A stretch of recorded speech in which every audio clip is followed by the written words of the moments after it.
We're running that back one more time.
Chat! Chat! Yeah, ick, ick, ick, ick, ick, ick, ick, ick, ick, ick, ick. He gave me the egg. Hi, chat! Hi, hi, hi! It's Friday. No, it's Wednesday. Fuck, it's Wednesday. I'm already fucking up. I'm a professional. Hi, chat. Ew. Welcome to Femcel Wednesday. It is Wednesday once again, the best day of the week, where we talk about how we can't get bitches or men. I guess men can be bitches too. I'm inclusive. Hi everyone. Yep, what do you think of the 12-month resub? Notice me, notice me, notice me, notice me, notice me, notice me, notice me, notice me, notice me. You know that they say that the viewers reflect the streamer. This may be the prime example. And then intentionally thank you for giving the tier 2 sub to Rye. Thank you, thank you, thank you. Thank you for treating women. Rye deserves love and respect because she is becoming my new bride because apparently she can cook. I'm late because I did try to cook today. Let me put some BGM on so my brain works. It's not working right now. It'll start working as soon as I as soon as I put on the Wii channel shop music. All right. Hi. We respect women in this chat. True. What did I cook? I made jalapeno poppers and they tasted really yummy, but they took forever. And I may have I may have had an incident after cutting the jalapenos and scooping out the seeds.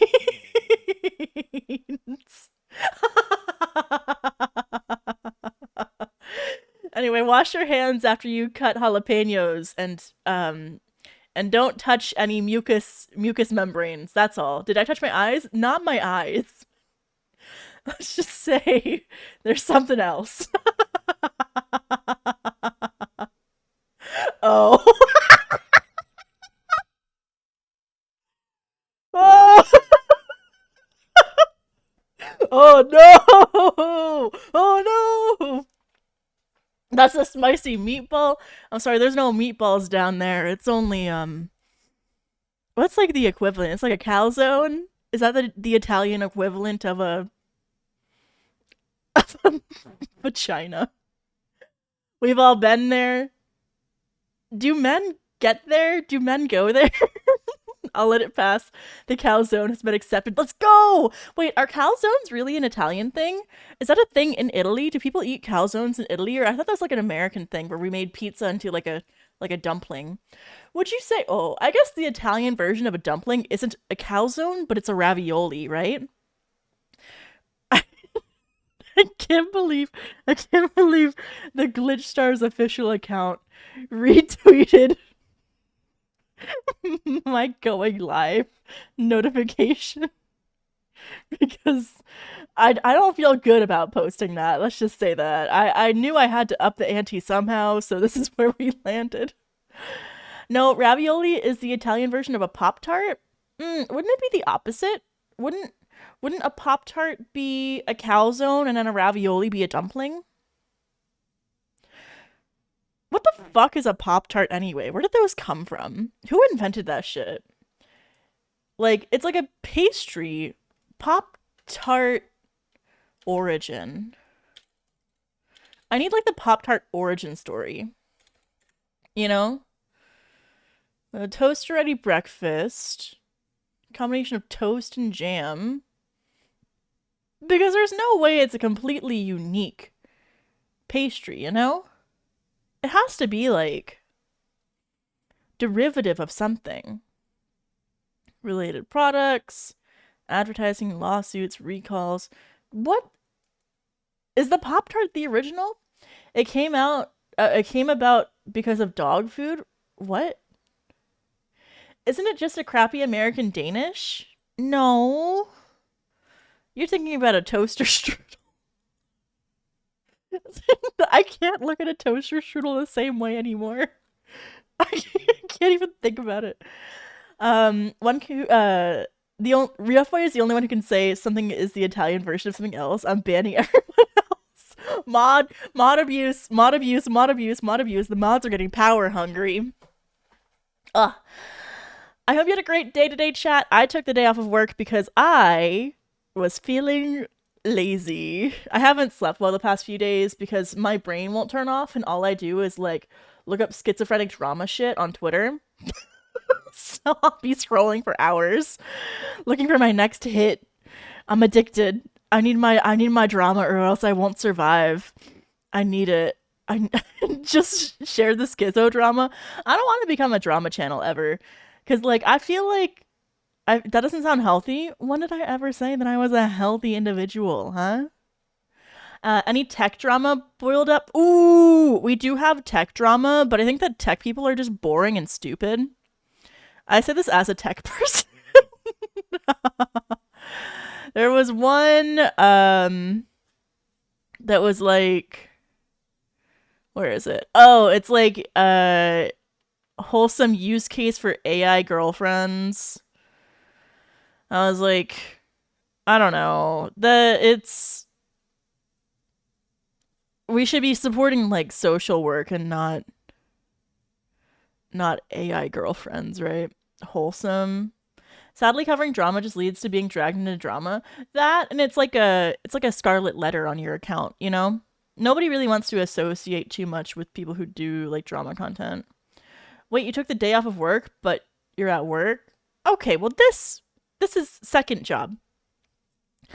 Homegirl's working 2 jobs, okay? Who needs AI girlfriends when you can have a GFE VTuber? Oh, chat, I have to share this with you before we start yapping, because somebody in the sub chat of the Discord created something useful. It's GFE? Where? Shut up. It's a bingo card. It's a bingo card for the stream. As a minion bingo. Let me just go ahead and pull up the window another thing. As a minion bingo. Play as a minion bingo.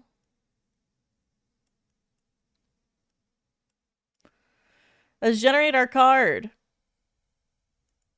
Bingo! Thank you to Enter Blathnir for making this.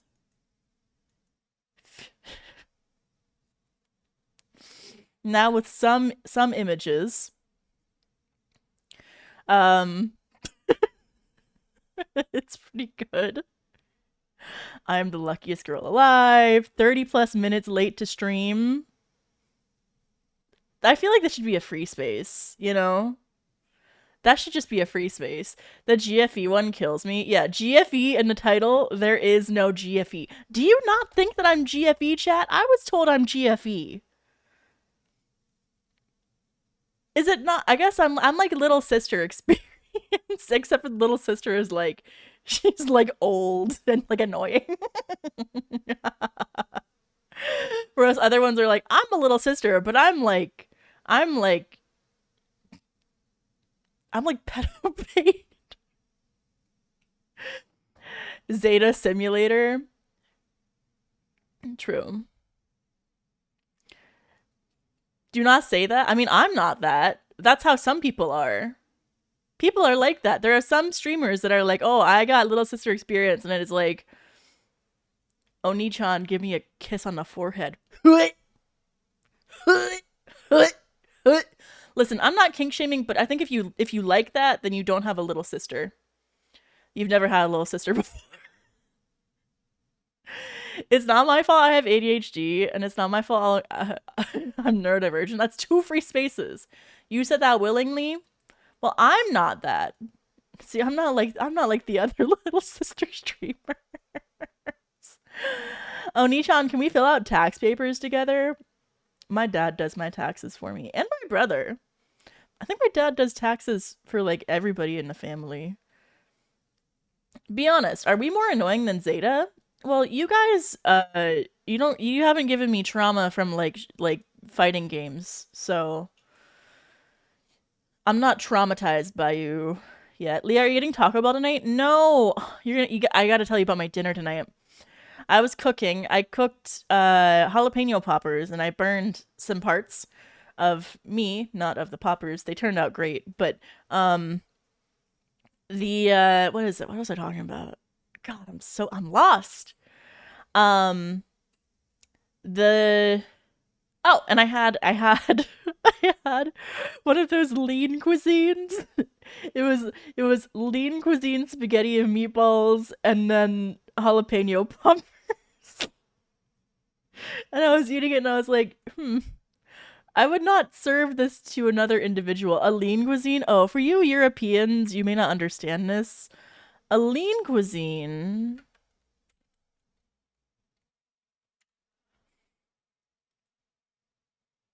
is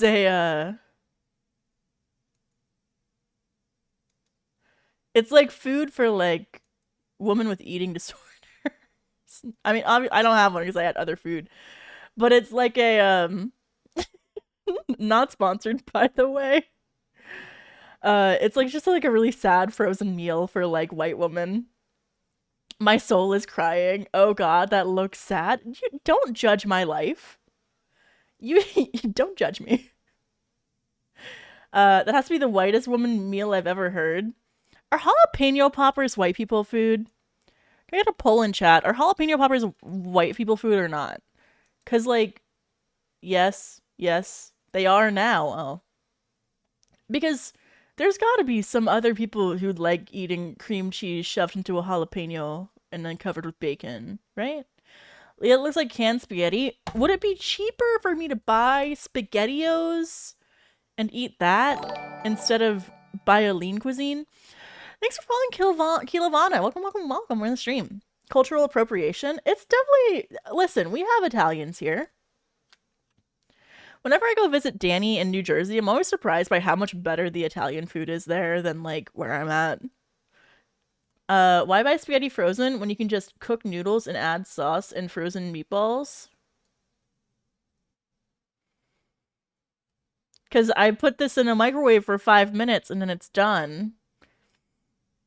If I'm gonna cook spaghetti from scratch, well, not from scratch, but from like kind of frozen, from semi-frozen.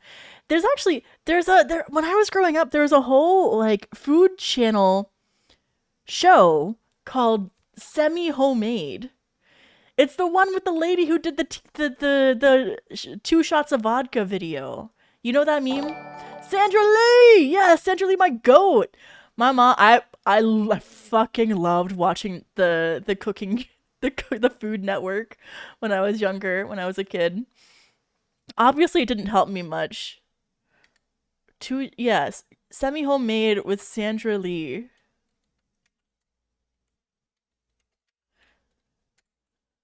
God. So it would be like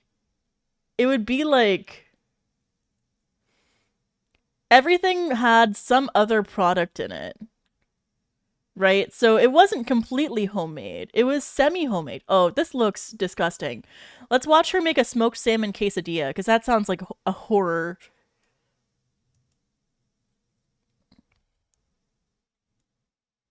Is this fucked up food, chat? I think this might be fucked up food. Original JP Iron Chef was always the best. Oh, it is so good. It is peak.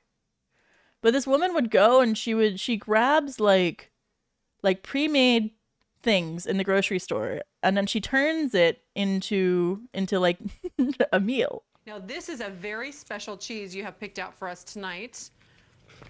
This has a lot of great flavor. It's called Boursin cheese. Oh, we're starting strong with the Boursin. Then smoked salmon. That shit's like, it's like $6 a box, $5-6 a box. It's so expensive. Your favorite? Yes. The kids like this? They do. I try to put salmon on most everything. I know Carrie loves it. This doesn't. All right, so smoked salmon, yum, yum, yum, yum, yum. And just a little bit more Monterey Jack cheese on here. I'm sorry, And this capers. Yummy. This is always good with salmon. This does not look good. You know, I like to put caper juice in cream cheese. Oh, Low-fat cream cheese. Yeah. Dolls it right up. It's great. All right. That's This the goes other right thing. on top. White women of this era were so obsessed with low-fat things. Maybe it's good. That's $20 of smoked salmon on one quesadilla plus a $5 thing of Boursin. Just fold that over right into the skillet. This has already been kind of preheated and oiled. Okay. I'm realizing now why Danny doesn't let me cook ever when we're hanging out.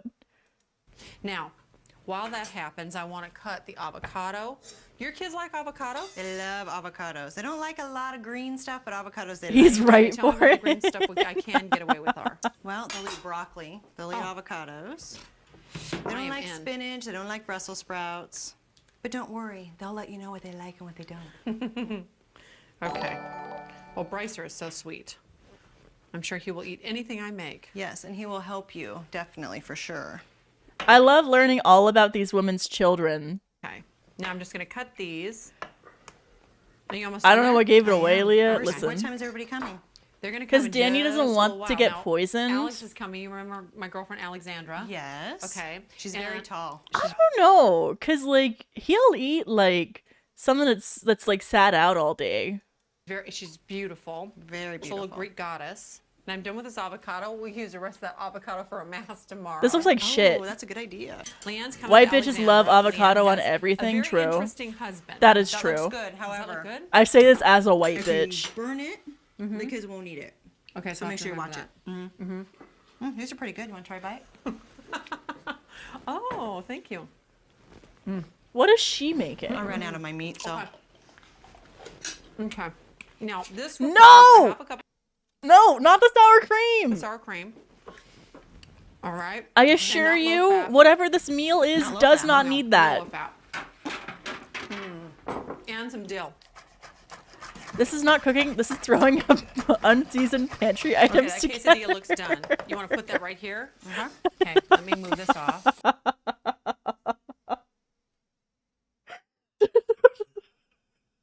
I guess I can't cook after all. Get that in the sour shit. cream. Okay, go ahead. It looks pretty good. All right. It looks like now, If shit. you would stir this, sweetie. Okay. Here's a spoon. Okie dokie. Thank you. You know, those cast iron pans always kind of smoke like that, which is nice. They've got a lot of flavor. Okay, and I'm just cutting this This in looks fours. awful. Because like the me point move of smoked salmon is that it's like raw-ish, you know? Everything to the side. This is the worst brown tortilla I've ever seen. I bet that cheese Oof, is you not can just melted on the see all inside. Good cheese and yummy stuff in here, Kimmy. Look at this. That does look good. That look good. It's falling apart. They're cutting it, and it's just two separate pieces.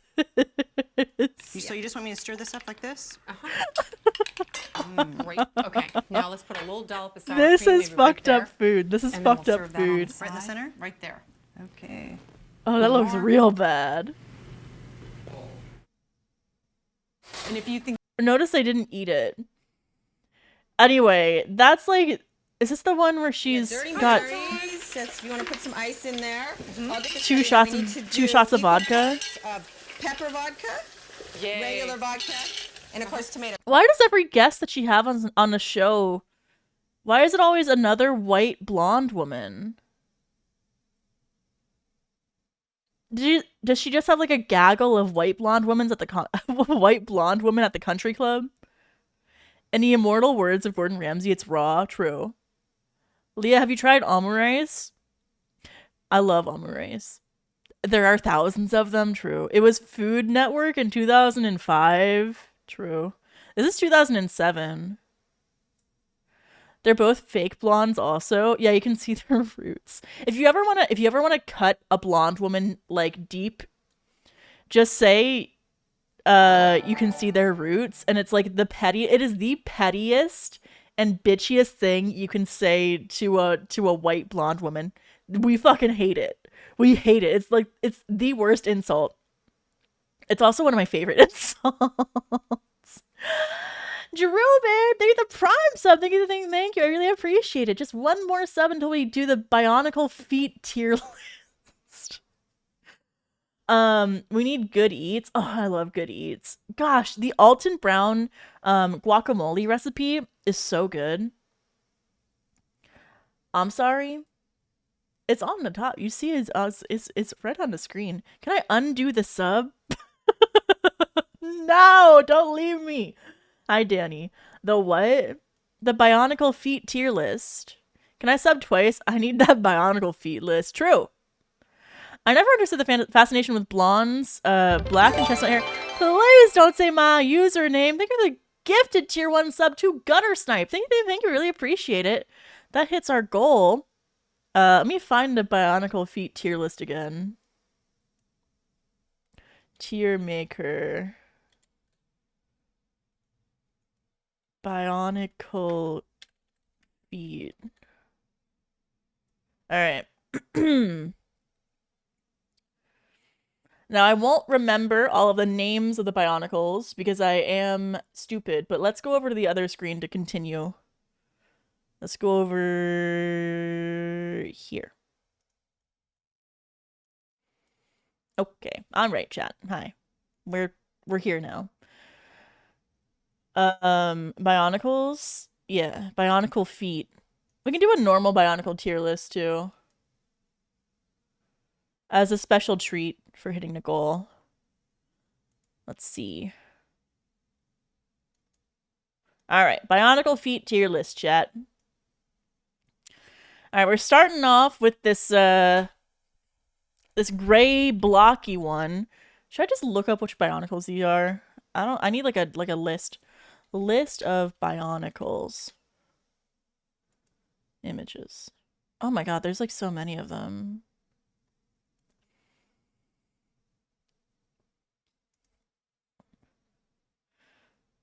Okay, these are like the OG ones.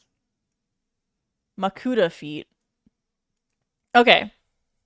So, these ones look pretty cool. They look standard though. This is like the standard original feet. So I want to put this maybe at like a B tier. Like a solid B. You had to start off somewhere. So it's not really gonna like it does look like a foot though. So maybe A tier. I do like that it looks like an actual foot. You know? Yeah, the classic feet, they're pretty good. They're pretty good. The purple feet, do I know the genders of all of the Bionicles?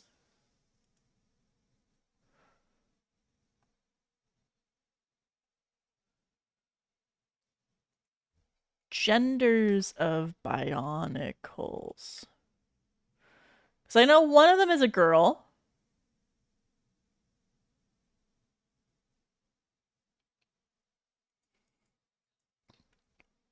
Oh my god. Female representation in the Bionicle. There's a whole video on it. Okay.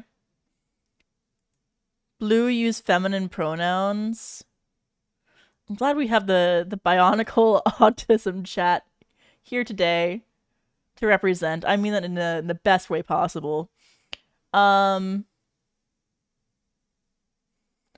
Just give me like a picture of every Bionicle. Image a new tab. Let's see. Okay. This one, who the hell has the purple stompy feet? Oh my god, this image left out all the feet. They cropped out the feet. I don't like how stompy it looks. Have you seen a 9-hour Bionicle lore video? No. I don't like how the stompy feet look. But they are purple, so I do like that it's purple. So I'm gonna put it at C tier. This is a woman's foot. And I know it's a woman's foot because it's blue. So it's going in S tier because I think that women feet are better than men feet. Some people are into stompies. Don't call it that. Why would you say it that way? I know everything Bionicle. It was my young teen obsession. That is adorable. I'm obliged to agree, but I don't like agree.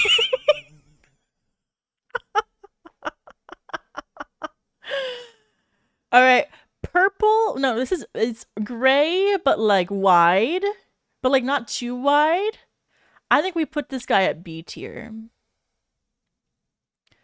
And then we got to address the toes in the room really quick. The like 3-toed claw ass bitch. Like it looks cool, but it does freak me out. But because it looks cool, I think I'm gonna put it higher. Imagine what those grippers do. That's true. They seem like very maybe it is cool. Maybe regardless of like the wood. All right, this can go S tier. We'll put the grippers at S tier. It's also bluish, so it could be a girl's toes. They look very grippy. Yeah. Okay. This one is kind of long and dainty and delicate. So I think that it could also be a woman's foot. So it's going in S tier.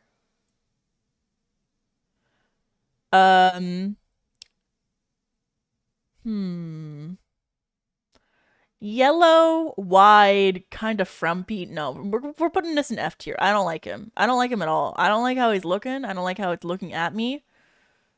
Which one of these have grippy socks? All of them. Isn't that Kopaka's foot? Kopaka Bionicle.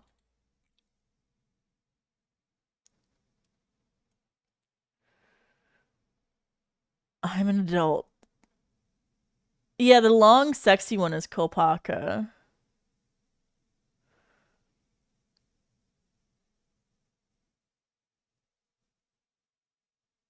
What is the justification for like the naming scheme here? God, you guys remember that one Bionicle? Like, I remember when I was a kid, I had this like Bionicle mini disc, and we put it into the computer, and it was like a movie on the computer. Bionicle mini disc. Bionicle mini disc. Yeah, the Toamata mini promo CD. It's got like lore in it and shit. Look, this is what I'm talking about. You pop this in the family computer to enjoy some lore. Okay, how are you people able to identify a Bionicle by its feet? It's called a special interest. I am not going to shame a neurodivergent child for having a special interest in Bionicles. In fact, I think that's very normal. I had a neurodivergent interest in Polly Pockets, you know? This is the equivalent of someone asking Leah about dot hack. Yeah. Red with toes. I like it. It's kind of sexy with it. It's going A tier. This is like a standard type foot. Polly Pocket accessories used to chew on. Yeah, they had great mouthfeel, chat. I don't know why you're shaming me for that. You would do it too. Don't lie. I would just pop them in my mouth and then chew them. I fucking love those Polly Pocket clothes. Wonder if I can find the one I used. Polly Pocket orange dress pink. Where is it? Okay, don't call it vintage. No, we're not calling it vintage. How much is this? Hold on. How much is this? Ooh. $30. I want to live. I want to live. Oh my god, I remember this exact set. Holy shit. I had this one. I didn't like the doll, so I would put the doll on a key. No, I did like the doll. Here, I'll show you. This went so hard. I think if I had to rate them in terms of like mouthfeel, the little bolero, this jacket, this like top jacket was so scrumptious. It just had like the best mouthfeel. It was like small, but like I wonder if I could have like I wonder if it would taste as good today. They are vintage at this point. Mouthfeel tier list. Shit. I wonder if they have like a Polly Pocket tier list. I can't get too distracted, but I will say, when I was a kid, I would chew on these Polly Pocket clothes for like a concerning amount of time. I'm surprised my mom didn't catch me. This shit is like a choking hazard, especially the shoes, because the shoes are like, it's like this latex rubbery sort of like silicone almost, and when you chew it, it's like kind of squeaky. It's so good. I was obsessed. You could not tear me away from my Polly Pocket set with these orange clothes. That's all. Thanks for listening. This is where you say thanks for sharing, Leah. I'm so happy that we got to talk about that. Explains a lot of the microplastics in her body from a young age. Okay. It's more like a macroplastic, but this is why girls play with Polly Pockets. Oh my god. Thinking back on it, I made my Polly Pockets kiss each other. Like, I had the boy toys, but I always made them break up with the boys and then kiss the other girl toys. And I'm surprised I didn't notice earlier that I am the way I am. And I would make the boys kiss the boys and the girls kiss the girls. And then I grew up to be a bisexual. I don't know if that's probably a normal thing that like straight girls do too when they're a kid, but whoa, no way. Based. I had such a big collection too. I was like so into it. Damn, I like making these bitches gay. I wonder if that says anything about me. Shut up. I don't think straight girls did that. Hold on. I have to look up to see if my friend from elementary school that I haven't talked to in 20 years is like, is she gay now? Odd Walrus thinks the prime something. Thank you. 2 months. Let's go. Ask your straight friends. Oh shit. True. I have straight friends. Riri is straight. Is she live?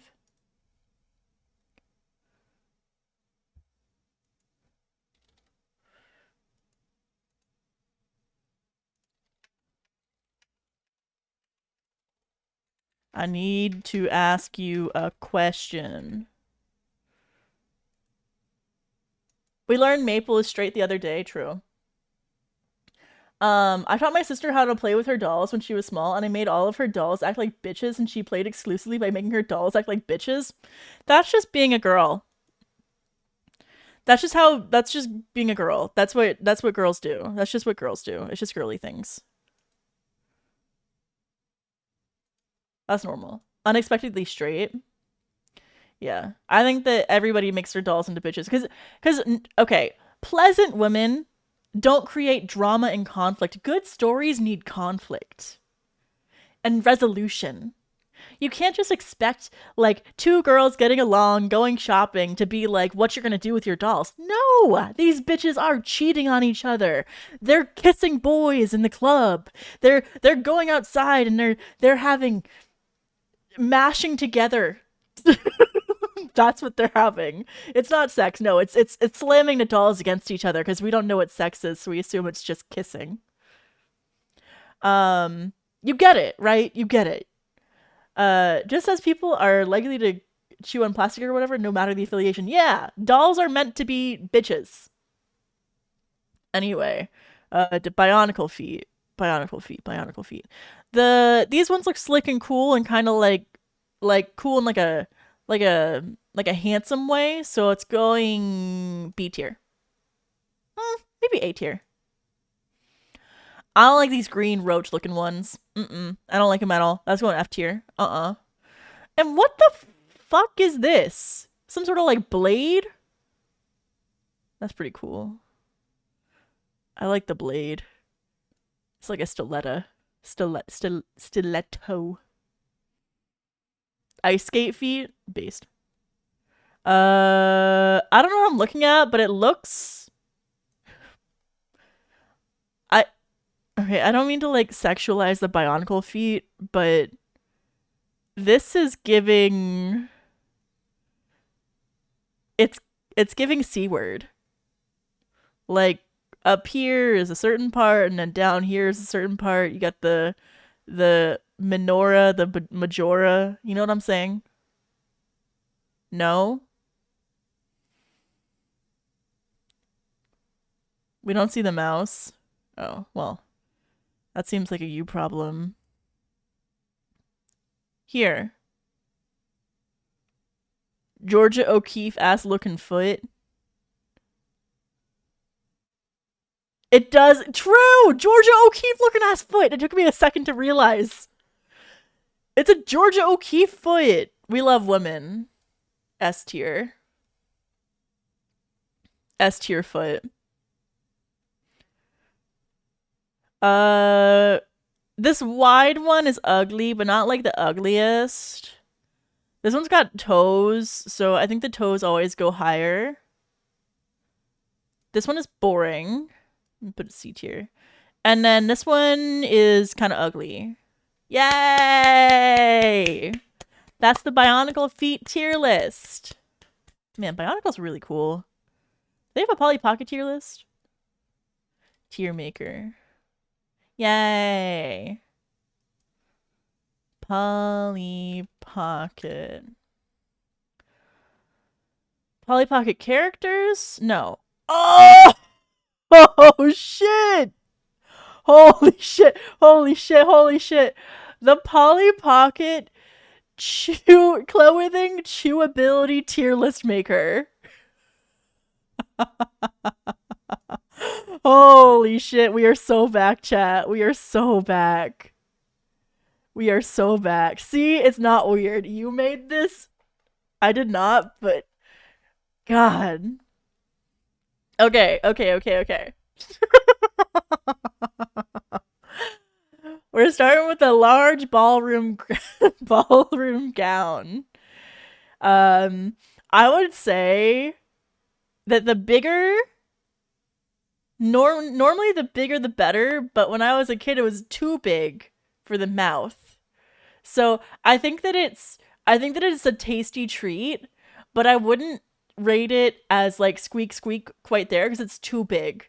I think as an adult this would be the right size. It's big kid sized. But it's definitely a tasty treat. That's going up tasty treat. How tiny was your mouth? I was a child. I've also been told that the inside of my mouth is smaller though. They had to remove teeth. Oh my god, I didn't learn about this until I went to the dentist like a year ago, where I was like, I was talking to her about like maybe getting braces or something, and because my bite is kind of off, and she was like, "Oh, you don't have all of your teeth," and I was like, "What do you mean I don't have all of my teeth? What happened to them?" And what I thought was a normal like extraction when I was a child of like baby teeth was like, actually they just took the adult teeth out of my head. They don't do that anymore. It's not common practice for medicine anymore to just remove the teeth from your head without your consent. I mean, I was a kid. I can't really consent to like the teeth being removed from my face. You know? They stole your teeth and I don't remember it. I don't remember them stealing them. I thought it was normal. And then I went there and she was like, hey, you don't have all your teeth. You're like missing something. I was like, what? And she was like, well, surely you knew about this. You probably knew that this happened to you. And I was like, no. I don't remember that ever happening to me. Or at least it was not told to me in that way. But like my teeth look like fine. It's just they had to remove them because they knew that like it was going to mess with like my jaw was too small for my teeth, or my inside of my mouth was too small for my teeth that were coming in. So they removed them to make more space for the other teeth, but it still didn't make enough space. I don't get it. Tina! Hi, Tina. Hi. Wait, Tina, are you straight? I have a question. Oh, Riri is going to be available for my question in a second. Okay. I need a straight woman's opinion. I guess you can't really ask a woman if she's straight, right? It's like insult. You can't ask that. I'm coming out to the chat as bi.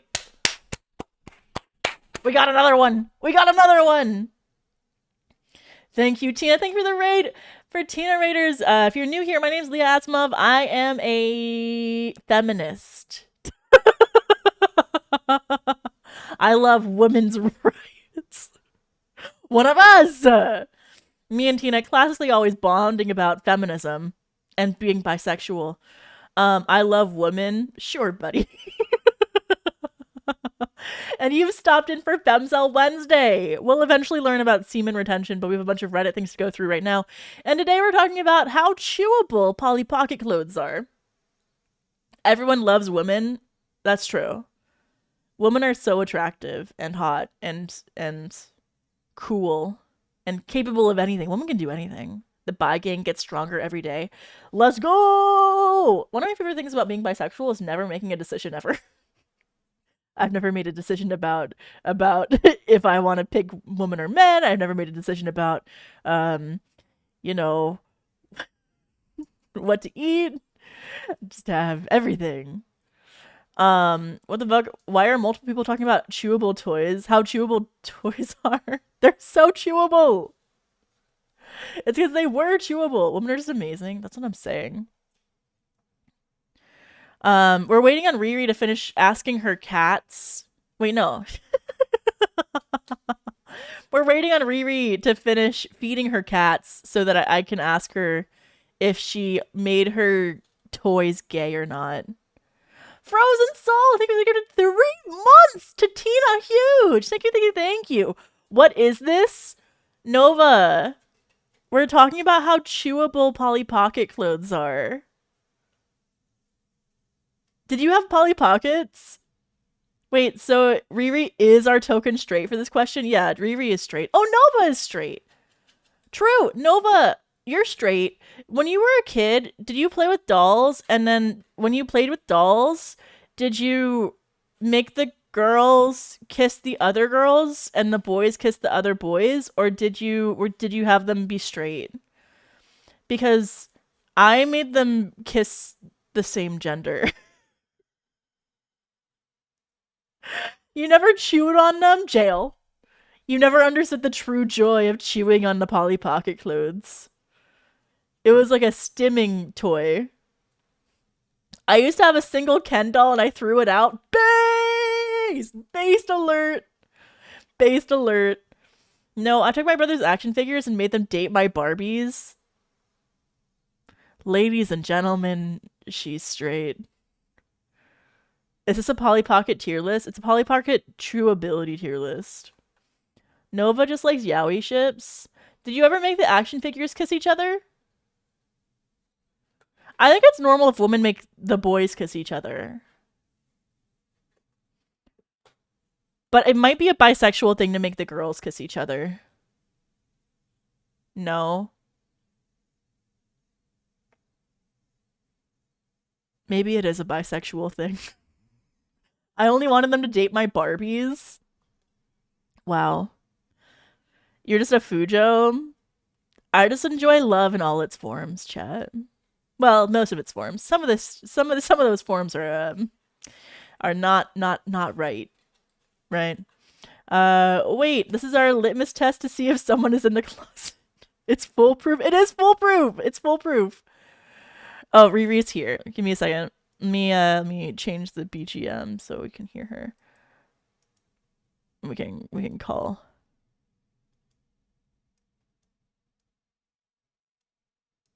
Pick up. Hello? Wait, hold on. Let me get Fugi on screen. Okay. Oh no, what is my Fuji? I think It's fine. maybe- It's just your boobies are out. She's boobling. She's breastling boobily, which is fine. Okay.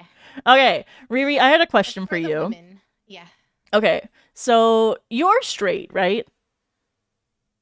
probably. Probably. Not like a definitively straight. I'm not a 0 on the Kinsey scale for sure. Okay, well, let's see. Let's see if this works. When you were a kid, did you play with dolls? Yeah, and horses and dinosaurs. Okay, when you played with your dolls, did you make the boy dolls kiss the girl dolls, or did you make the girls dolls kiss the boy dolls? No, the girl dolls kiss the girl dolls.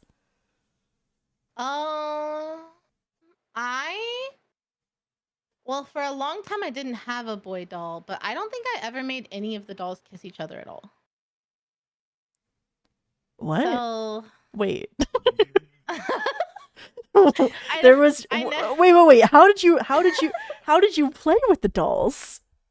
I would dress them up And then and play like we had this old my mom from like I don't know the 70s or something had this old like Barbie house thing. So like it would unzip and it was like a house mhm. and they would play house, but there was never any like kissing or family. There was never any drama. There was no conflict. They were just a family. I mean, I don't remember any drama or conflict. No, and I don't remember ever making the dolls kiss. I don't remember. What? That's insane. Well, There- okay. You remember? There's, like, no storyline. I mean, there was probably a storyline, but like whatever storyline I would have done with my horses and my dinosaurs is probably the same storyline I would have done with the Barbies. What? Like, I don't think I ever had like a. I mean, I remember getting like a male doll eventually. Yeah. But I don't ever remember making them kiss. Like I truly don't. And granted, my memory is pretty garbage, but Yeah. I don't remember any like romantic playing house or anything. Just like doing stuff. No What? romance. Yeah, why? I This was thought- not okay, the question I was expecting. Yeah, I expected you to maybe have made the boys kiss the girls because you're straight. That was what the answer I was looking for because I'm biased, right? As a scientist, I have a bias. Okay. So I might not be a good person to ask because I thought I was asexual until I was like 22. So, well, we'll say 20. Well, wouldn't So this might just be because you're like pansexual or something, right? maybe. Like I'm not you- delved into it. Like demisexual resonates with me, but Yeah. I don't really. I don't know which one is which. The one, yeah, Demi. I think Danny said that Demi is the one where they changed around a bunch of the terms on Tumblr when I was, When we were in our learning formative about years. this. Yeah. Yeah. Not to be confused with Danny. But you need to have a bond, right, to form like Yeah, yeah. there's gotta be an emotional connection. Yeah. So if that's accurate, then maybe because I never like played romance with the dolls, I was like, well, they're not gonna kiss. That's weird. That is wild. So maybe I'm not a good See- a good person to ask, I guess. Yeah, for me, I would play with the dolls and I would have them have these whole romantic subplots, and then they would cheat on each other and kiss other girls and kiss other boys. And kiss the boys would kiss the boys, the girls would kiss the girls, I mean, I and would write they would. fan fiction about that, but I never played with dolls that did that. Oh.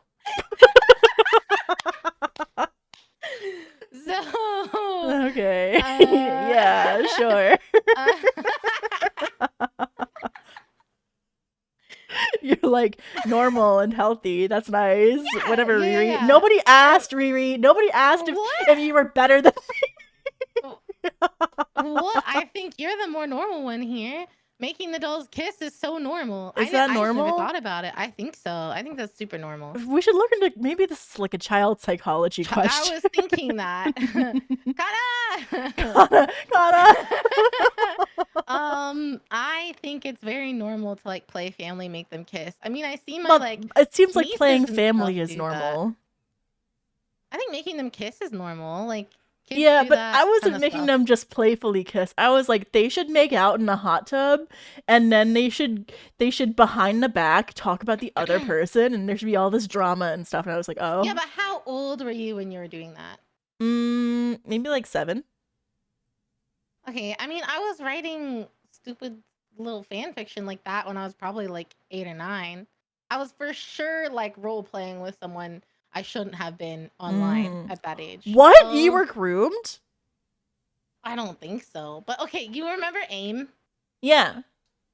So back in the day when we had dial-up internet and everyone had AOL, they were like chat rooms. You remember those? Yeah. And I would go into the chat rooms and talk to people. And I would just pretend to be someone else. What would you pretend to be? A 16-year-old from California, usually.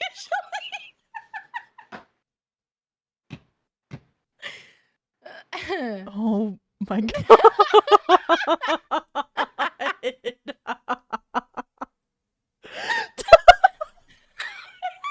Holy shit! I feel like I'm ruining Leah's stream right now. I'm being too honest. Wait, Kana, are you free? I have a question. We have a child psychology question. We have a child psychology question. Oh my god, you were fucking I don't think so. I'm fine. you were catfishing men. You were catfishing men in AOL chat rooms at the age of like 9. Okay, when I was younger and I learned, I was like, oh, ASL is asking how old you are. I wasn't gonna say at the time I was in Florida. I was like, that's not cool. I'm not saying I'm in Florida. It's also not cool to be like 7. Like, what's cool? 16, baby. You know? No. No. No, I don't know. Okay, anyway, yeah, so the Barbies. Yeah.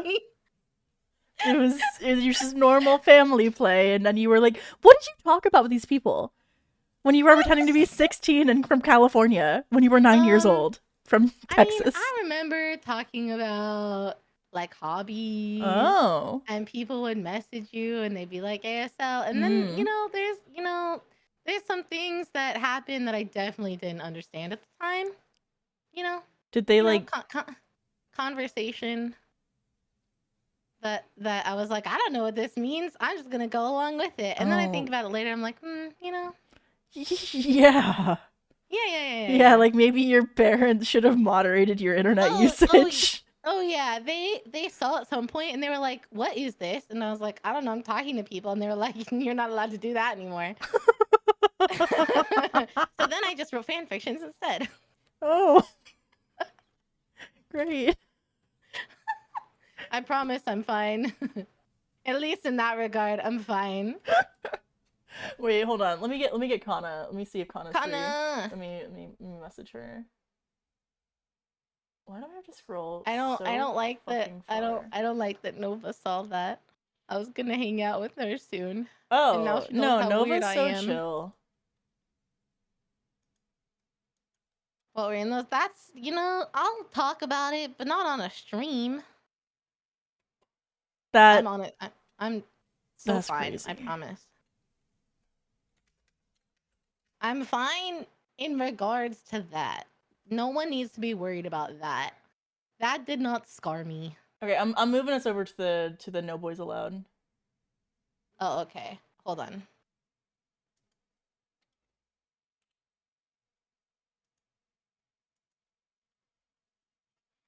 We're getting Kana in on this. For reference, Kana is a child psychologist. She's a psychologist, so she probably knows a little bit more about what Not we're talking about. children.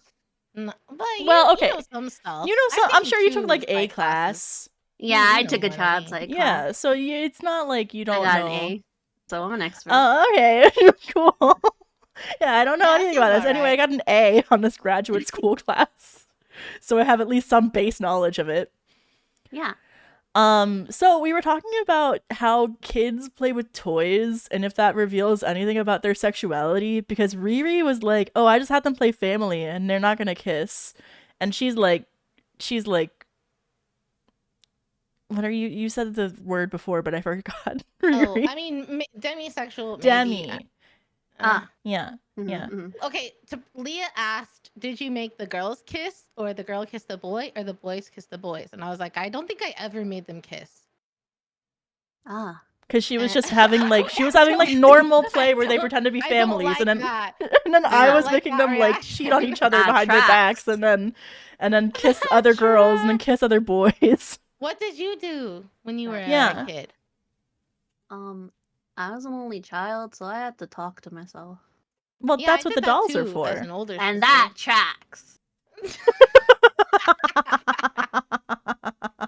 Yeah. So when you're I mean, I feel like that's what everyone does. You talk to yourself. You're like the voice of the dolls, right? Did you make Yeah. the girls kiss the girls, or the girls kiss the boys, or the boys kiss the boys? Everybody kissed everybody. Yeah, because you're bisexual. Yeah, I guess. I guess. Well, Wait. I don't identify as bisexual, but yeah. Wait. What are you? She's Pan. her. Oh. Huh. Oh, lore drop. So everybody just kissed everybody. That makes sense though. It tracks. It tracks. Yeah, yeah, It yeah. tracks. It tracks. So it is revealing Wait, potentially. Kana, for a did you kid have and your how they play? Yeah, did you have your dolls have drama when they played, or was it like wholesome?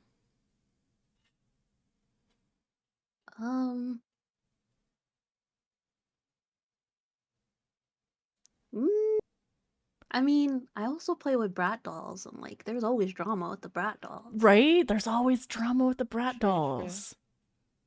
Did you ever chew on your Polly Pockets? Did you have Polly Pockets? I did not have Pika. I did not have Pica.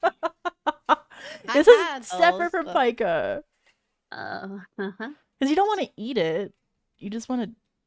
They just look chewable. Uh-huh. No, I didn't chew them. Go on. Oh, okay. Well, you guys are normal, and I'm not. We gotta... Yeah, okay. I think using the word normal is a lot. He's generous. I think. After what you just Generous. revealed, Riri, that's true, actually. Oh, come on. You're telling me you never wrote some fan fiction when you were younger? Yeah, but it was like in a Word Yeah, doc. what'd you write? We're not talking about that on stream. Oh. I'm not. I meant, did you write about girls kissing girls or boys kissing boys? All of the above. Boys kissing boys. Yeah. There may have been more boys kissing boys than anything else. Yeah. Uh-huh. Ah. Uh-huh. Uh-huh. But there were definitely girls kissing girls too. Mm.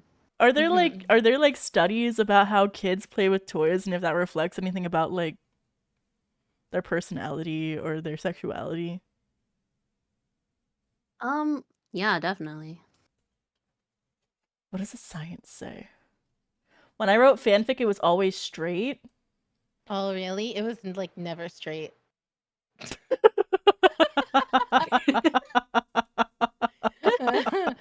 I was a young weeb. It's so good. I can't imagine writing straight fanfic though. Maybe like once, but it was for sure self-insert, you know? I only publish the straight ones. Oh, I only published the gay ones. Hmm. I had a real long one going on AO3 for a while that I just dropped in the middle of some drama. Is pegging straight? I think pegging is unrelated to your sexuality. Personally. Pegging but can be whatever you want it to be. yeah. It's Thanks. abstract. Oh, it's Yeah. abstract. Yeah. Begging's abstract. Mm-hmm. Well, that answers my question a little bit. Yeah. Thank you 'Cause if to you're- both for coming on and helping. Yeah, no we- I problem. appreciate help? it. I feel like we left you with more questions. It's okay. I think I just might need to unpack some things about myself personally. Ah. I guess me too. I didn't know. Oh. Riri, I think you're like pretty normal. She didn't know.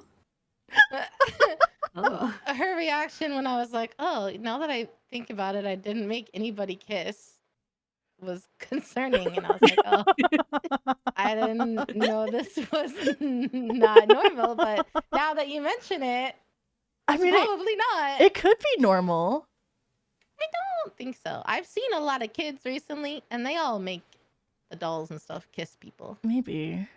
I mean, there's also context, you know. Yeah, like I feel True. like as a kid I probably consumed more like content that was over dramatized.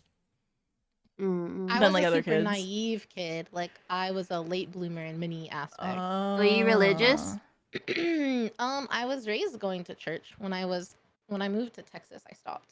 That could also make other signs of affection and, you know, premarital stuff taboo. So you wouldn't want to do Well, it. presumably the mommy and the daddy would be married, right, Riri? Yeah, my mommy and daddy married. Oh. Are married. They married, but they weren't intimate. Hmm. Well, Mm. I mean, I've got two younger Mm. siblings, so. Something must have happened. The Barbies?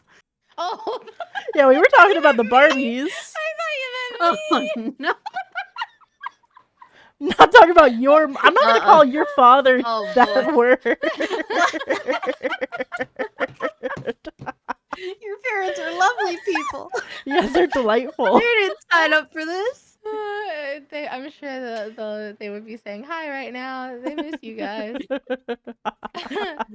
No, I don't remember playing like mommy and daddy and baby and stuff. I feel like it was more of generic family, like Premarital. maybe Mm. siblings Mm. or friends or something more than. Oh. I have a brother complex, so You have a Oh. brother complex? yeah. Really? Like you I'm want an like only a big child. brother, or like, Yeah. or like you're into big brothers? I always thought if I had an older brother, I would date his best friend. Well, that's not. Oh, I always wanted an older brother. Yeah, You that can't- too. No, you I was can't like- just say in the context of like a VTuber stream. I have a brother complex, because that just implies like, it implies you wanna date your brother. I don't have a brother. It's fine.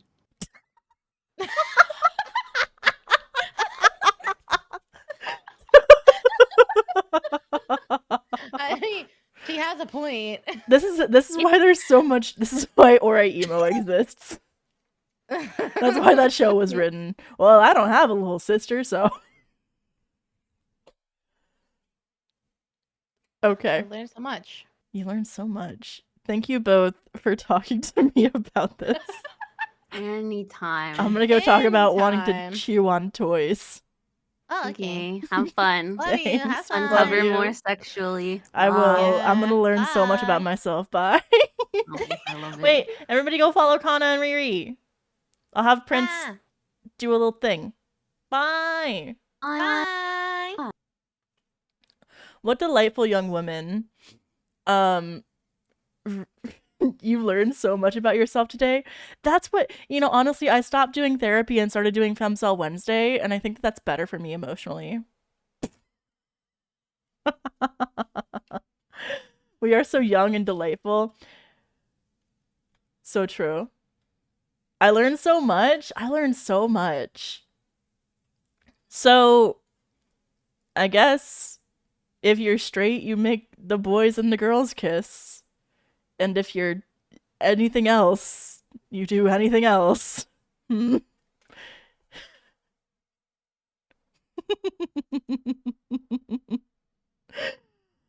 I brought up Femcel Wednesday at my therapy session. That concerns me. Are you okay? Am I damaging your emotional state? Is this healthy?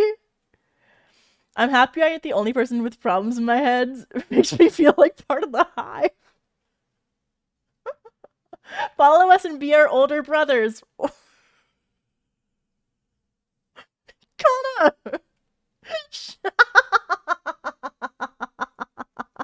I am not okay. While I'm watching VTubers, I'm not okay. Okay. I'm sorry I asked. Okay.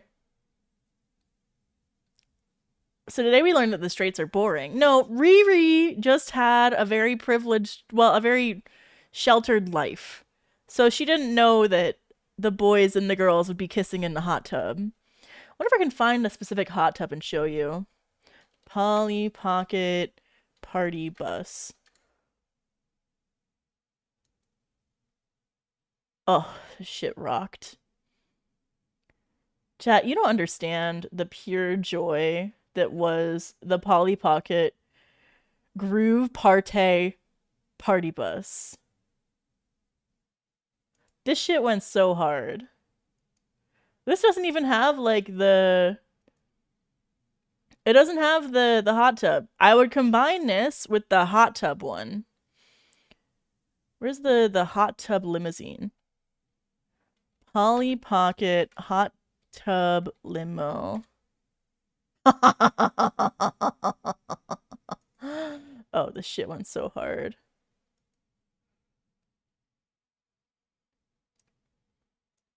Look at this. This tweet is so real for it, though. I strongly believe that cars are boring and bad, but I will make an exception for the Polly Pocket Rock and Pop limo with a built-in hot tub and television. That's a retweet. Wait, I had the Barbie version of that? This shit went so hard. So I would make the boys and the girls kiss in the the rock and top convertible limo with a built-in hot tub television, and then I would walk the girl over to the other side of the Polly Pocket Party bus, and the girls would kiss behind the Polly Pocket Party bus, and then the boys would kiss in the hot tub of the rock and pop convertible limousine with built-in hot tub and television. And this would happen a lot. Anyway. How did we get here? I don't remember. The shit rocked. There was also a full, like, amusement park. You know what? Maybe it'd be better to save this for, like, a YouTube stream. Okay. Me in a hot tub going downtown, getting hypothermia from the wind on my wet skin. So good. Okay. Polly Pocket clothing chewability tier list. Okay, we got the pink dress with the one strap. The single strap dresses did rock to chew. It was like, but anything with dresses is they're a little too big. So it's like you hold it on the outside of your mouth and you chew it a little bit. Whereas with the smaller items, you put the whole item in your mouth and you chew it. I mean, you're not supposed to because it's you could choke on it, but you know. Which of these are high value pieces? We'll find out. So the dresses, I would say they're not as good, but it's pretty yummy. So a tasty treat. A tasty treat for sure. The scarf, I don't think I would chew on. I would say, it could still be yummy. It could still be yummy. Yeah, I think it could still be yummy. I think the texture comes largely from the thickness of the Polly Pocket clothes. So it looks thin, but around the edges it looks a little chunky. So we're gonna put this in maybe even as a tasty treat. I think that might be a tasty treat. It's still yummy. It's still yummy. It's still yummy. I think I somehow got my hands on one of those to chew on, and I don't know how it feels, but it's, I don't know how, but it feels familiar. Long dress, but it's thin. like a maxi dress, I would say I might not slobber on this, and part of it is the color.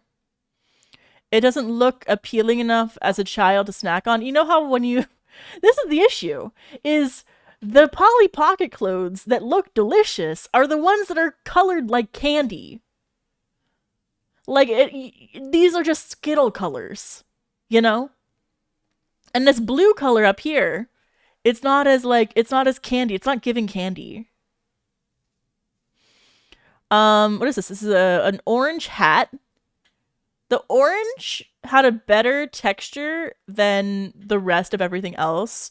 With a small item like this, you could put the whole thing in your mouth. Wait, let me double check that it isn't a like a handbag or something. No, I'm pretty sure that's a hat.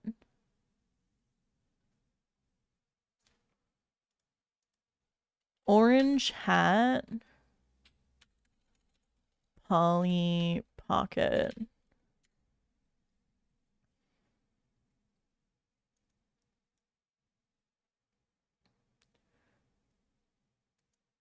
Where is it? Yeah, this is a hat. And yeah, you can put the whole thing in there. And I would say it's a tasty treat. I would say it's a tasty treat. I'm not ready to commit. It might be Squeak Squeak though. Maybe it's Squeak Squeak. Yeah, actually, because of its size and texture and the thickness of the rubber, I would put this at Squeak Squeak.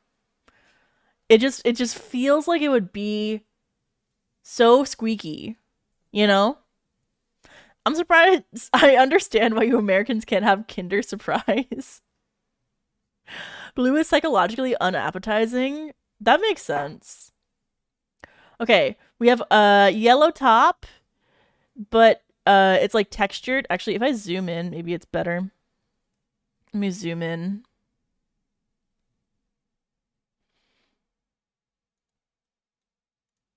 Okay. So you see it's like, it's got like texture to it. There are like these little ruffles. I think because of the ruffles, it's not quite like the texture you want to go for, you know? Like, it gives a weird mouthfeel. There's too many bumps in it. It's not consistent. So I think that it would definitely squeak because of the size, but the texture would throw me off, but it would still be enjoyable because of the size. So I would say it's still yummy. This is the one I've been waiting for. The yellow and blue tube top would be a Squeak Squeak for me. It's a Squeak Squeak for me.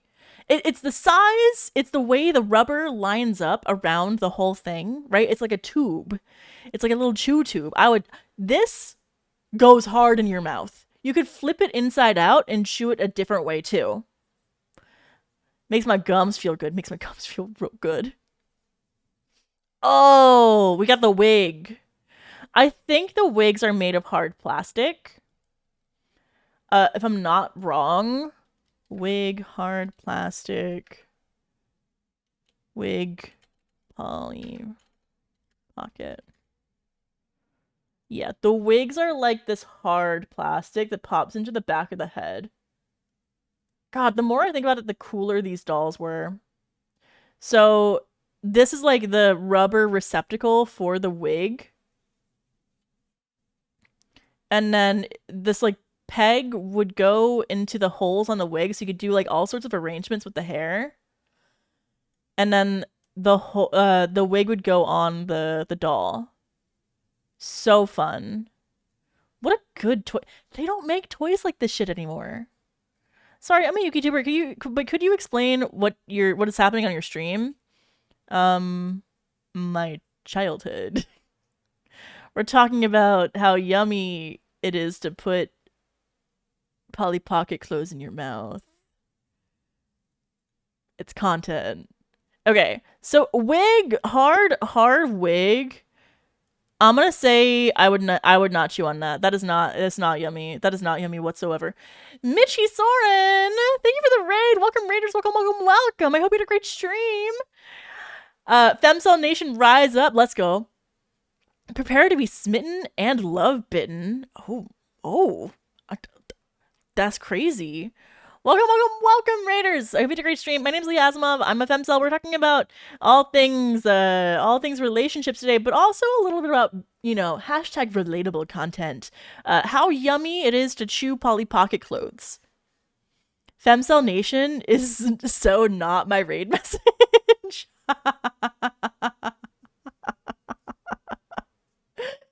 If it was, I would think that we would be friends. I'm gonna pass out on stream. Enjoy the rest of your evening. Wait, is your obsession with chewing Polly Pockets because you lost your teeth? No, that was after. No, I appreciate the psychological analysis of my childhood, but no. Okay. Jacket. I think this is a boy jacket.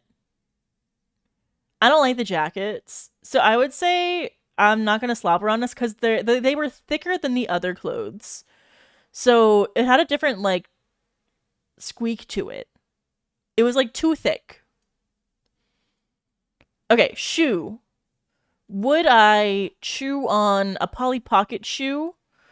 I tried it. I had tried it. But I don't know that this yellow one would be the one I would go for. So I'd say I can't say it's slobber. Baby bottle, that's gonna go on a no. Because this is like hard plastic. I don't like the hard plastic. I'm not sure why it's here. The purple one-strap dress. Again, with the one-strap dresses, it does feel great. You can put the whole thing in your mouth. It's a little much, but it's not as much as like a ball gown, right? So it's still pretty good. And I would say that the purple one was definitely like, it was prime chewing territory, and its existence on this tier list makes me even want to think to bump down the pink one. I think the pink one with the painting on it, there's too much going on with the texturing of the rubber. But this one, all of the texturing is very smooth lines, so it would taste good it would feel good on your tongue.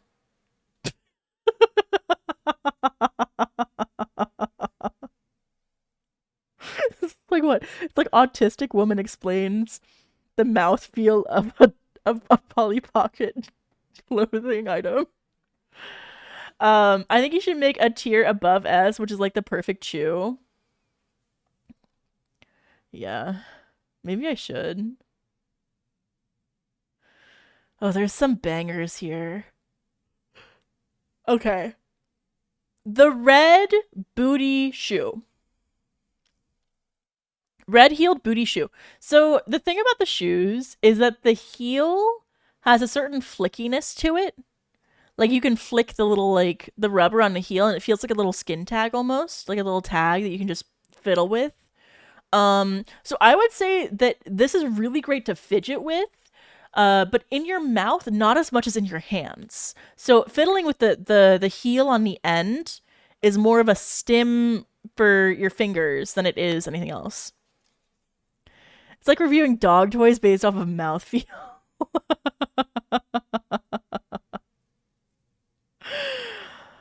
So I would say I wouldn't chew on this, but I'm going to add a new category. And we're going to put this into gray and say that this is, it's different type of fidget. Which I think is a good thing. And I would put it here. So I'm gonna say the heel goes with a different type of fidget. Maybe it just goes down just to keep it organized. Okay. The knee boot. The boot that goes up to the knees. Okay. So of all of the shoes you could chew, I think this is the most, but it's still yummy, I've seen. This is because of the way the tube works on the leg. You could put this between your, like, molars and like squeak around the tube part, right? To feel it condense on itself. And it does have these little like ridges on it. It's like ribbed for her. I can't even say it. It's like ribbed for her texture. So like it's just an interesting, like, it's interesting on the tongue. It's interesting in between the molars. So I'm gonna put it at a truly tasty treat even.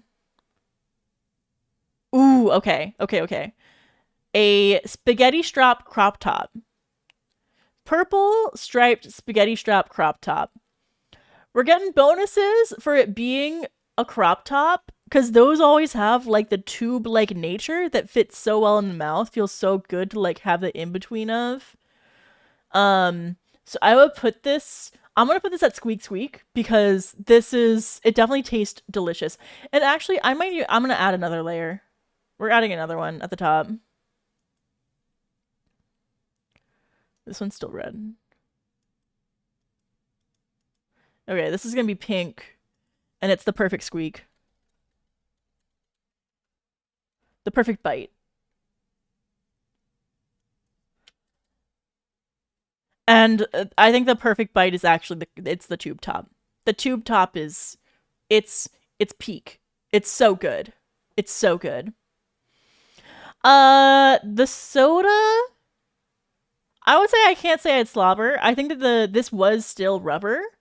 And I was not a big fan. It might have been hard plastic though, but I can see the potential with the straw bit, but I don't think I'd put it in my mouth.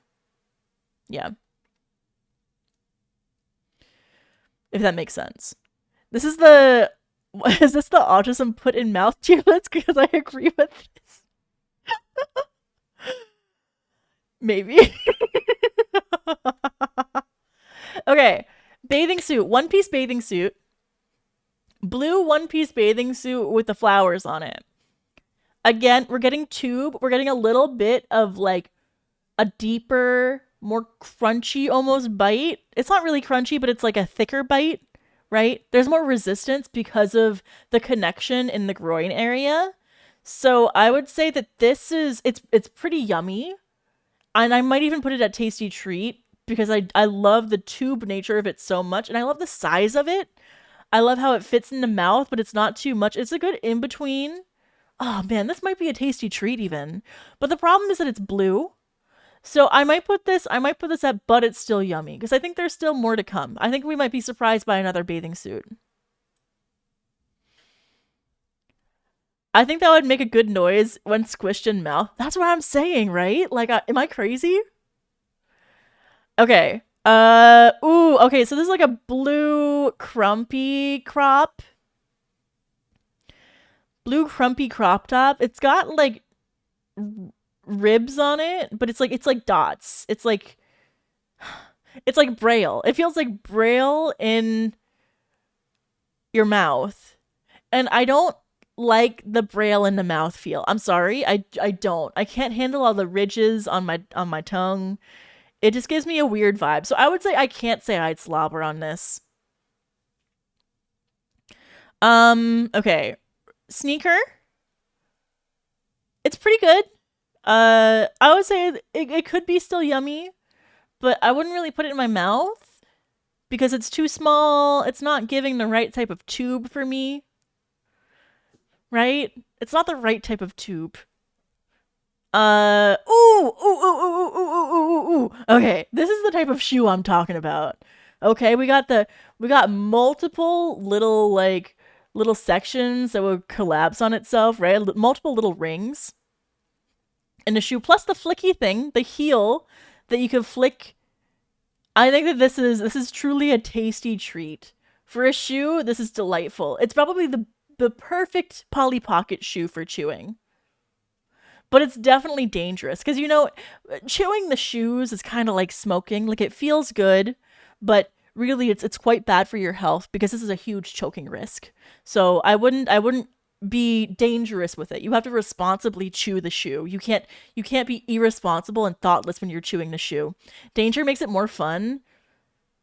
Yeah, but I'm not going to endorse dangerous behavior. Okay. We got the kitten heel. The kitten heel, again, too small.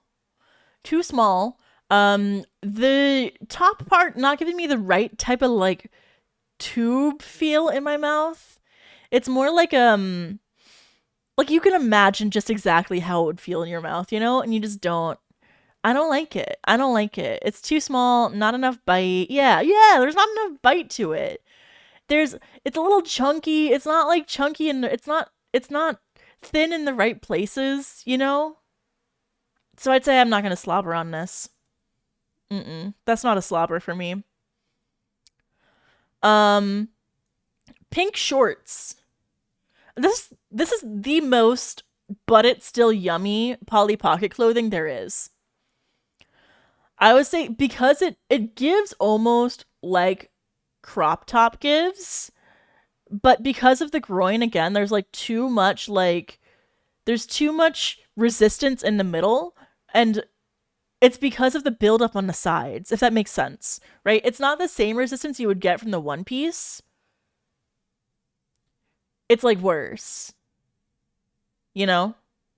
So it's going under, but it's still yummy for that reason. I'm gonna be real with you. I don't care at all about how these things might taste. Okay, well, I don't care that you don't care. I care for me.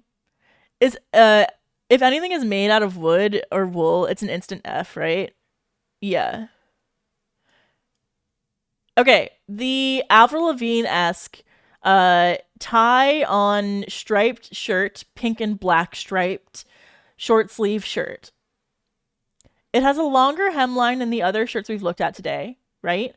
The tie certainly gives it a different mouthfeel. I'm loving the collapsing from the slit on the back of the shirt, right? It's definitely delightful. Maybe I'm putting it at A tier. Tastes like licorice. Maybe it's S tier. It's definitely... I guess that the perfect bite has its own tier now. So I would say squeak squeak, yeah. We could put it at squeak squeak. Okay. Patchwork jeans. The patchwork white jeans with blue patches, I would say I wouldn't necessarily slobber on it. I wouldn't. I don't like the patches. I don't like the patches. It's when you put the pants in your mouth, you have to deal with there being two legs, so it's a lot of stimulation. So you got to keep it minimal because it's just enough stimulation for you to stay maintained, right? For you to maintain focus. But when you add the patchwork and the cuffs on the jeans, I'm gonna say that's definitely a C tier Polly Pocket clothes to chew on. The pants are top tier because of the suctiony thingy. I think we have to wait. We have to wait on the pants. Okay.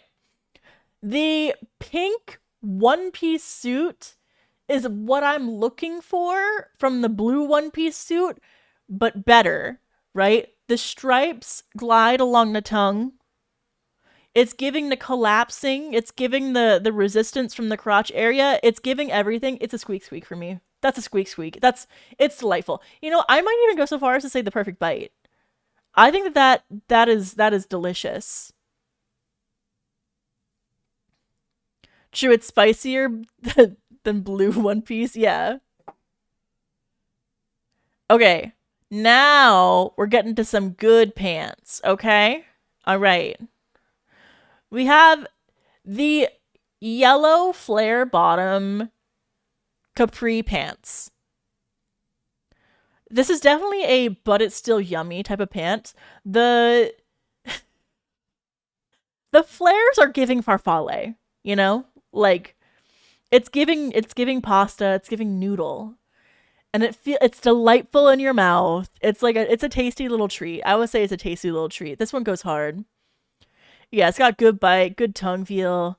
It definitely goes under. You know what? I'm gonna move these shorts down because I can't even put that at the same. This is fine. We're putting it at a truly tasty treat. Oh, the snow boots. We have the blue snow boots. It's too thick. It's too thick. It's too thick. That's not going anywhere near my mouth. So I'm not gonna slobber on that. I appreciate other people who might enjoy that, but I'm not doing that. You forget you can put your tongue in them. You and have to wear it. True. Yeah, you can put your tongue in the hole. Ah, yeah, the pants are good for putting your tongue in and then like flipping around and stuff. Okay, speaking of pants, we got the snow pants or the sweatpants. I would put this at but it's still yummy. It's still yummy. We're not getting the farfalle that we get with this one, but I'm holding out for a hero for a squeak squeak pair of pants. Okay. The white snow boot, I'm not chewing that. I'm not chewing that. The rollerblade is an interesting scenario. The feeling of the wheel, it's pretty yummy. And I'm biased against shoes, so I'm gonna put it in B tier, but it's doing better than its brethren. It's doing better. Yeah, it's definitely delicious. The green boot is definitely, I wouldn't say I'd slobber. I wouldn't slobber on that. It's not the right type of cave. Oh, chat. Let me tell you about the green tank top. The green tank top with a bow. This has a slit in the back. It is the perfect bite. It is so delightful. It is so good. And the green rubber tastes different from the other rubber. This is the longest bit ever. Shut up! Shut the fuck up, Duologs. I'm finishing my autism list. These pants are squeak squeak. This is my favorite. I think this is the best pair of pants I've seen here. The glove. No. The cell phone, no. The hat, but it's still yummy. The flip-flops, I would not slobber on. That's too dangerous. Pink dress, honestly, I wouldn't slobber. It's the length of the dress. It's the maxi. I'm not living with it. I'm not entirely sure what this is. I think this is a pencil skirt.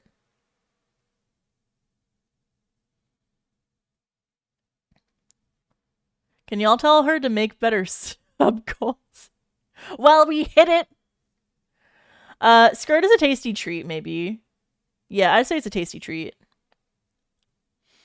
The hairbrush is a no. That's a no for me. I don't understand why they need a hairbrush like that. Oh, okay. So the like maid top is a squeak squeak. It's the cuffs. It's the sleeves. It's the slit in the back. You can put your tongue inside the slit in the back. It's good. It's good. It's good. Yeah, the hairbrush is too harsh. Again with the cuffed pants, I'm gonna say I'm not gonna slobber on that. I don't like the cuffs. I don't like the cuffs in my mouth. The headband, it's a different type of stim. It's like a you put it with your hands and you're like swinging it around. It's different. Party dress. Party dress is, I think, still yummy. Again, with the dresses, it's a little too big for me. But it's not like the texture on it isn't giving me it, you know, like the ripples in like a weird way. I don't know. Okay. Hoodie, pink hoodie with the sleeves. I do like a long sleeve, like thin. It is good. It's squeak squeak. I would say that's squeak squeak. Hat. I'm not gonna fidget with that actually at all. Ooh, okay. Pink tie around skirt with the orange dots, with the orange flowers. It's one of the best tubes. I would say this is a peak tube. And I'm going to put that at the perfect bite. And there you have it, chat. This is the tier list for Polly Pocket clothing chewability. Let me zoom out. It's beautiful, right?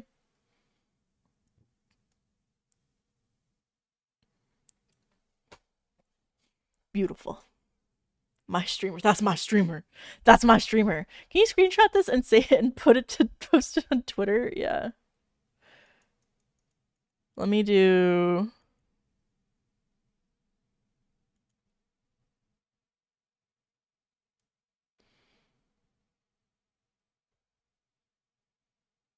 There we go.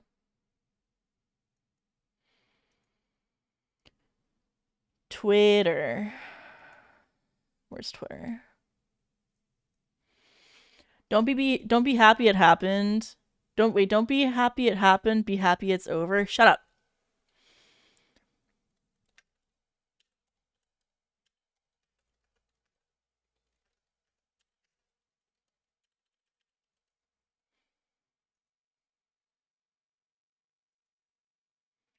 Okay. Next one, which Polly Pocket clothes feels best up your nose and ear? No, don't put stuff up your nose. You'll end up like my brother.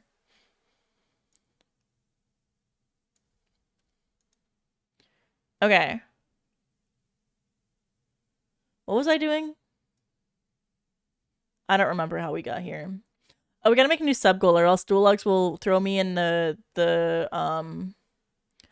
contraption. What's our new sub goal? We've already turned water into wine. We looked at Bionicle feet. Killing Duologs.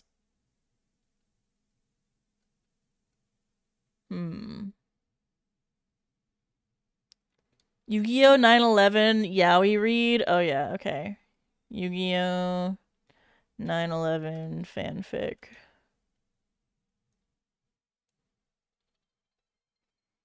Playing Nikkei? Okay.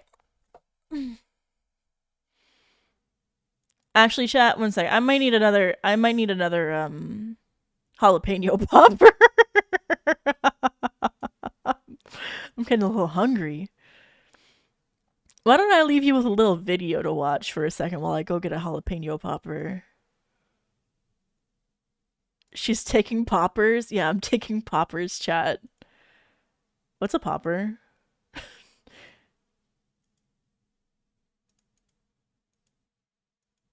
YouTube.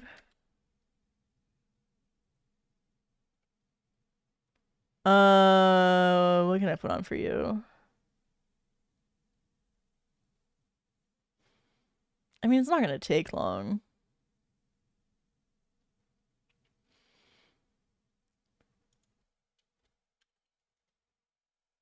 Here, he'll like this attention.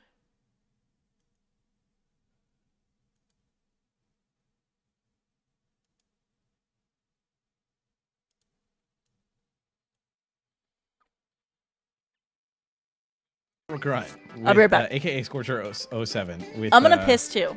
Predaplant, Orpheus Scorpio, Trionsis. United we stand.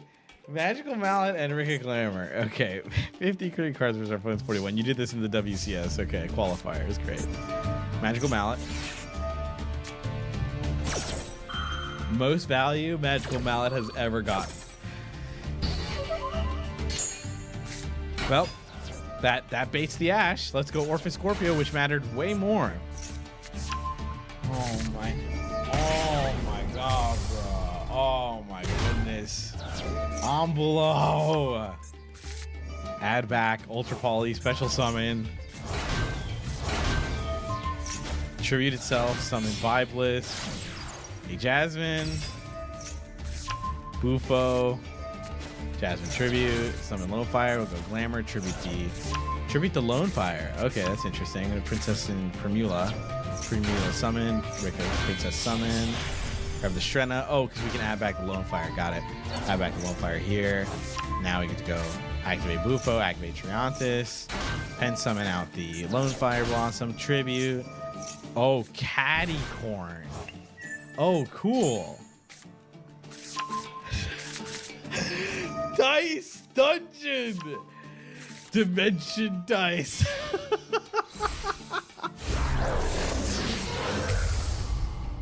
Well, there's the Supreme King. Starving Venom. Add back the Triantis and then put a ton of counters. Credit counters. Activate Supreme King Dragon. Coffee Lone Fire. Tribute just like Lone Fire. No ad break. I forgot. Summon back the Envelope. I mean, I can put you to the same ads we've had for like forever. AFD. All Wow. women come back. Of course they come Ancient back. Fairy Dragon. Pop the Dimension Dice. Go grab. You think I would Disco. leave you? The Wrong. Dice Dungeon, I meant. Spore. This is one of my favorite shirts on Danny. Look at this. Look how handsome he looks. He's so cute in that shirt. The blue looks great on him. Men don't get enough compliments anymore. Or summon itself. Make it a 6-star once per duel. Synchro with the Bible is Power Tool Dragon. He's always cute. Special That's summon true. Lone Fire Blossom. Look, it's brother and sister. Summon Snowdrop. Snowdrop targets the Catty Corn. Make them all 4s. Add Rescue Ferret. Oh my god. Saryusha. Yay, Saryusha! God. What? What was that? What was that? Hand to Gallop? What? What is going on? Rescue Ferret summon. Oh my god, Zealantis to reset them. Oh. Effect of Sekest. Summon Funfet. Dump Rollback. Why does it do that? That's so funny. Summoner Monk. Dump the Dimension Dice. Bujin Torifune. Most insane rollback sense Disco ever. Grab Lily. Torifune Tribute. Summon 2 Bujins. Are you making what I think you're making? No, curious. Not at all what I Okay. was thinking. Send a Trap Trick. What? Rollback. Rollback Trap Trick. Dumping Chthonian. That's crazy. I don't know what that does, but I think it's crazy based off of Okay. Danny's reaction. Chthonian Blast. Oh, it's an Link offer FTK. Celine. Celine effect. Grab the. Yeah, grab the how counters long do you first. think it Do took him Lily to before we farm this activate Celine's replay? effect. Celine's effect is going to special summon back Summoner Monk. Smunk's going to dump. We're going to add. We're going to special summon Ariana. Grab Lady. Lady summon. Make Dugares. That's why we need the United Stand. United we On stand. the handy gallop. Oh, Gain shit! attack equal to the difference between your opponent life point and your opponent's. If your life points are higher than your opponent's, you take any battle damage your opponent would have taken from battles involving this card. Okay. Double the damage. Double Oh my the God. attack. Heliopolis. Called by on Eh? Ash Blossom. He's just styling. Oh, double the damage and give it to someone Am I else. watching someone else's a Twitch of someone else's Twitch? Yeah, I'm taking a little snack break. Pop. Chthonian Blast. That's so funny. Oh, it's a draw. It's a draw.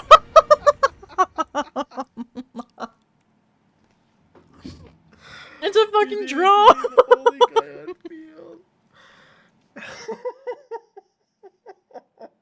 You do not see that often. To what end? FT draw. That's crazy. So stupid. First turn, murder, suicide. Okay. All right. I do have things for today. I have content. I have topics. I came to the stream prepared, chat, but now I need my music back because I'm like a little baby. Unless I have my music, I panic. There we go. Now my brain can function again. All right. Where is it? Not Bionicle. Not Polly Pocket clothes eating. And definitely this one with like 20 tabs on it. Okay. Not talk about Pop-Tarts. Okay. Let's talk about how I hate men. Or where do we start? Can start.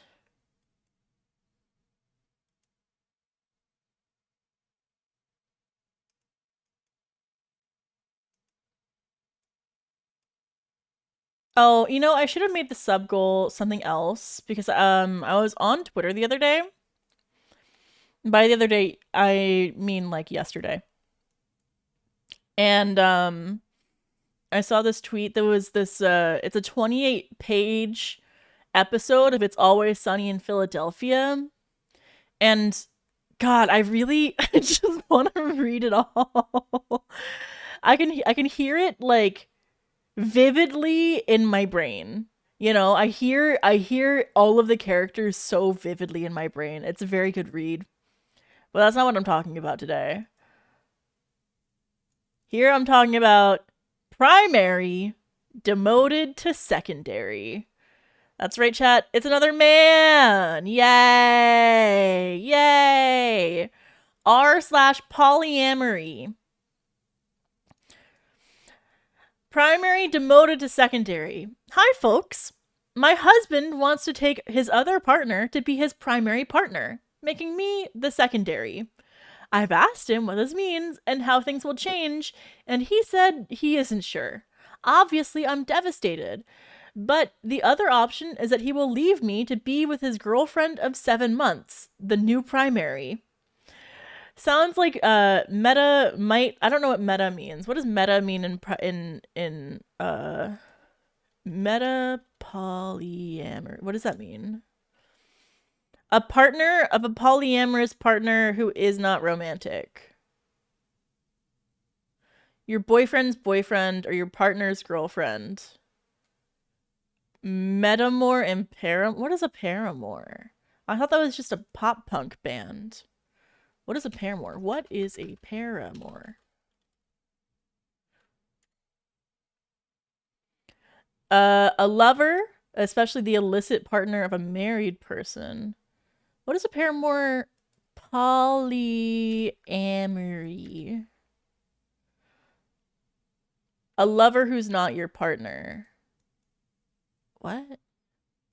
Okay, I don't understand that. Anyway, a metamor sounds like metamor might leave my husband so she can find a primary if my husband doesn't spend enough time with her.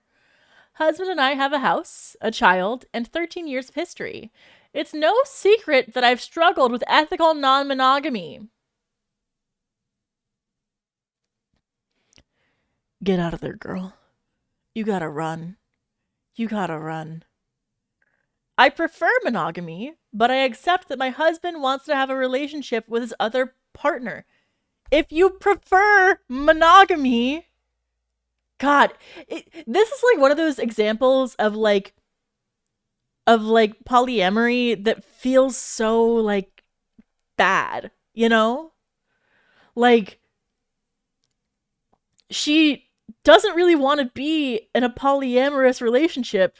She literally prefers monogamy. Yeah, it sounds like she was coerced into this by her husband. Like abuse? Like it feels like abuse? Yeah, it kind of feels like abuse, chat. That's crazy. I was in a polyamorous relationship. Are you okay? I mean, not all polyamorous people, like there's a lot of stigma, right? But these are the people giving them the stigma. I don't care how you love who you love. I just care that you're not like mistreating people, you know? What I mean, are you okay? I mean, I don't want to be involved in that because I want I want whoever loves me to be mine forever and ever and ever, and I'll kill anybody who touches them. But I don't think that's a healthy reaction.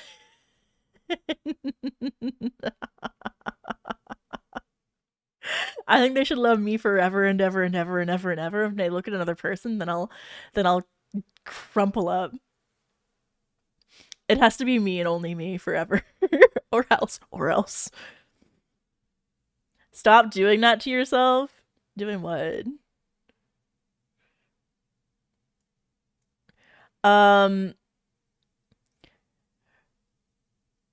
accept that my relationship wants to have a relationship with this other partner who I get along with and really like. What does this mean? What will happen to me? This is the most doormat woman I've ever seen. Like, the biggest doormat I've ever seen. This is like... he's just walking all over her. Like, have some resistance. This is what people mean when they hear... this is what people mean when they say cuck. This woman is a cuck. Like, she's just being a doormat. Monomorous people joining the polycule and swallowing their jealousy because they're too in love with one of the members just ruin the whole vibe. I know there's a poly subreddit, but it's gotta be a cuck thing, right? Like, she's definitely she's a cuck queen. Wait, what is a cuck queen? Like, I was used and a doormat? Frank! Well, I hope you learned from that situation. I don't, you have to stand up for yourself. You deserve respect and rights. Female cuckold? That's so funny. The cuck queen. Well, at least she's the queen of something, because she's not the queen of standing up for herself.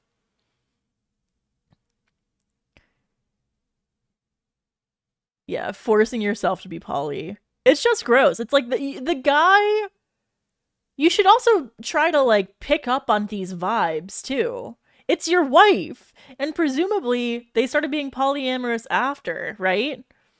Like, it sounds like... Yeah, they didn't enter into the relationship with polyamory. Otherwise, they wouldn't probably be struggling with this issue, right? Because, like, he should just say, no, this is your wife, the mother of your children. I'm sorry, that's the mother of your children. 13 years. The CEO of wasting women's time. Literally the CEO of wasting women's time. Oh. It's like a bait. Yeah, exactly. It's like a bait and switch. It's one of those AMALT situations that I live my whole life for. Okay. What's my next one? No. Ah!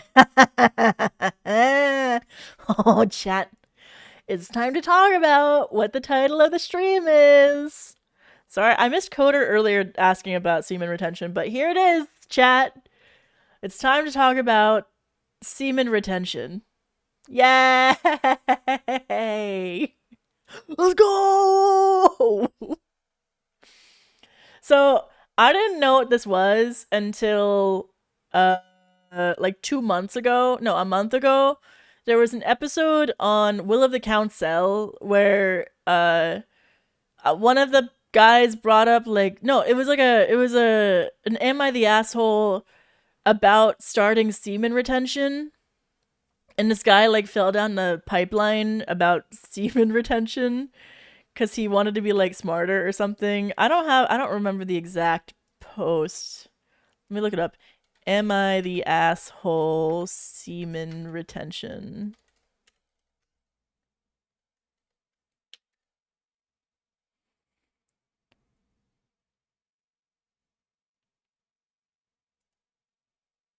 My boyfriend is practicing It was like, okay, so from what I remember, it was I can ask Danny if he can find it.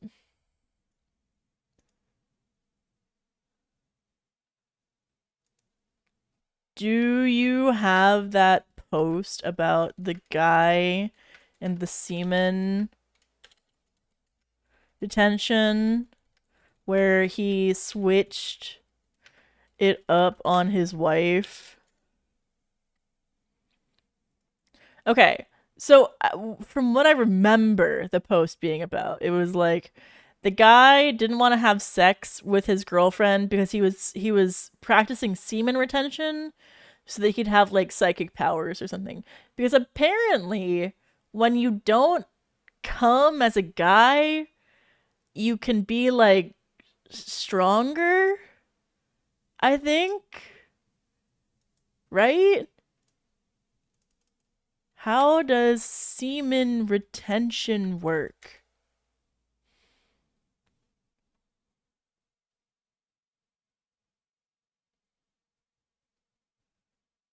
Okay. The surprising benefits of semen retention. What is TRT? Yeah, what is TRT? Oh, testosterone replacement therapy. Great. We're coming to a great place for semen retention. Okay. Semen retention is the practice of avoiding ejaculation. It's a concept that's associated with certain yoga practices, Taoism, and other spiritual and health disciplines. The idea behind it is not just about physical health. It extends into the realms of mental and emotional well-being too. Noted. Take notes, chat. Write this down for later. Potential physical benefits: increased energy levels, okay. Hormonal balance, okay. Improved fertility, okay. Mental and emotional benefits: increased focus and clarity. All right. Why? Many practitioners of semen retention report improved concentration and mental clarity. This could be attributed to discipline and self-control required to practice semen retention, which may not have a crossover benefit in mental sharpness. And this is why many of you have ADHD. None of these are true.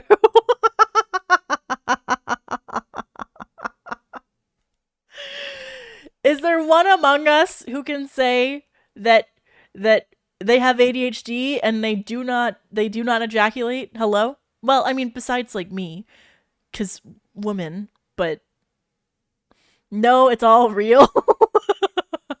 You? No, besides me. I'm an idol. I don't know what sex is. Yes. ADHD. Can you have ADHD? Wait, does semen retention help ADHD?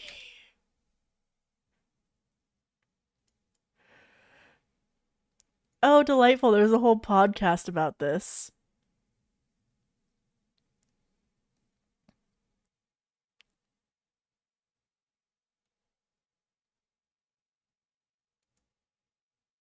ADHD and semen retention and ADHD symptoms.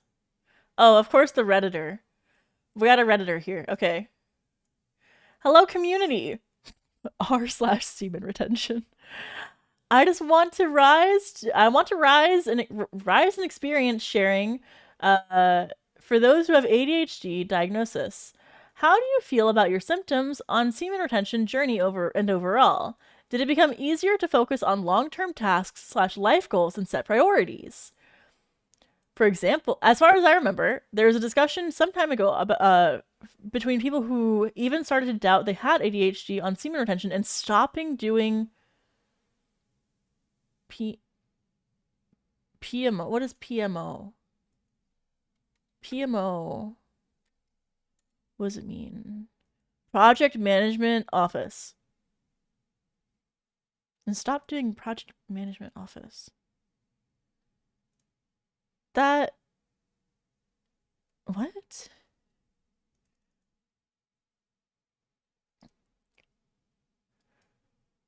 We are adding so many added terms. Yay. Porn masturbation orgasm. Is that what that means?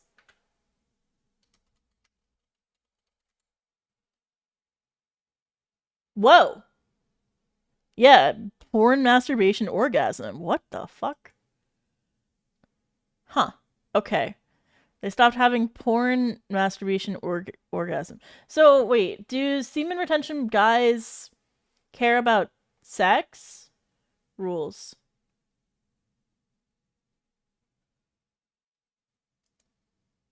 Is semen retention different from nofap? I'm gonna be honest. I don't know. I think they do. I don't think many of them are having sex.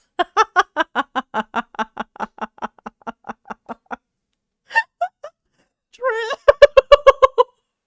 They're Redditors. They're Redditors. They're Redditors. They're Redditors. Okay. Funny you should mention this, man. I just went on a decent 3-week streak. Broke to head today.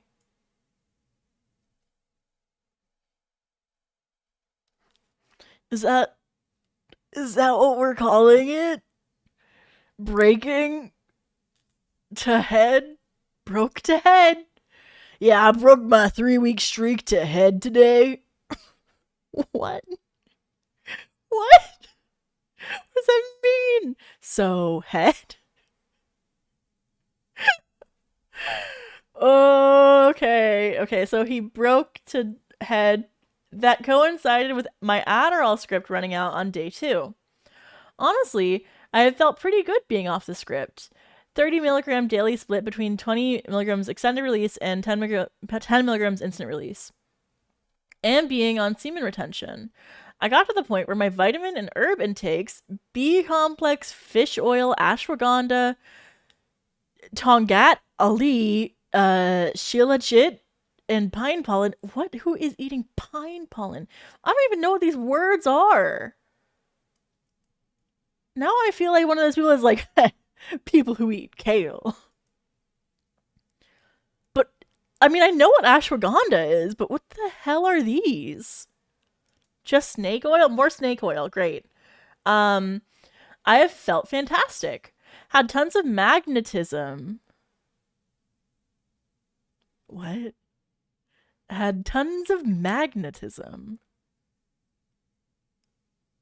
What the fuck is magnetism? Your recent subreddits are open. Wow, thanks for telling me. Do you want to talk about, which one do you want to talk about? Do you want to talk about Femcel grippy sock jail? Do you want to talk about ask woman over 30? Do you want to talk about r/polyamory? Or do you want to talk about, r/weird old broads? Which one? Pick one. Pick one. You want Femcel grippy sock jail? I can't open it up safely on stream. Those are all you. What's r/audio? It's just for audio engineering. It's not the audio porn. I know you're thinking it.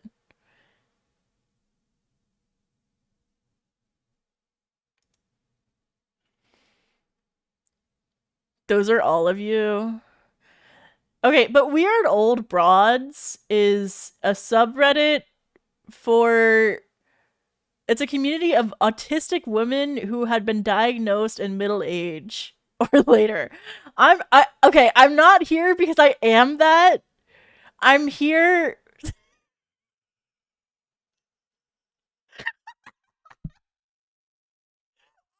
middle-aged. I'm not. I'm so much younger than middle-aged. I'm so much younger than middle-aged. Click join.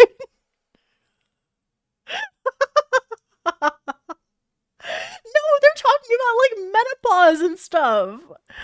I still have my period. It's normal to go cougar hunting. True. Wait. You're here to meet older women with similar interests. It's fine. I thought about joining one of those women clubs at one point before I started streaming. I was like, how do I make new friends as an adult? And my answer to that was, how did my mom make friends when she was my age and she went to a new area? And it was this like, do you know what a Lions Club is?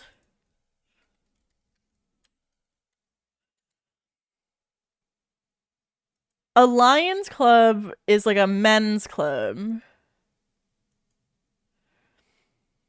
And they like make friends with other men.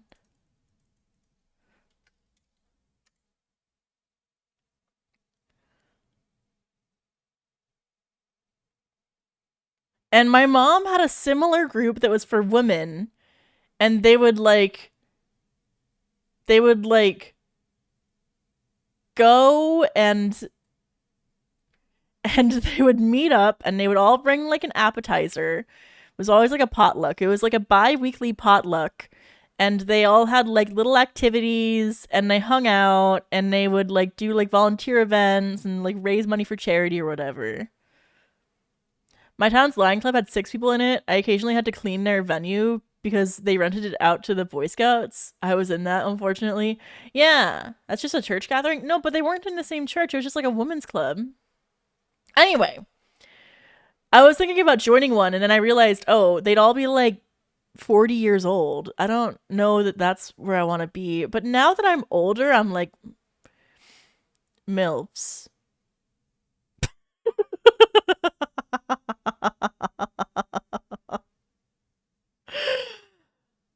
Responsible adult women. MILFs. Well then. MILFs, that's where I want to be, right? Anyway. I'm not a weird old broad. I'm a weird young broad. Anyway. Semen retention. What the fuck is magnetism? God damn it. I tried looking at magnetism.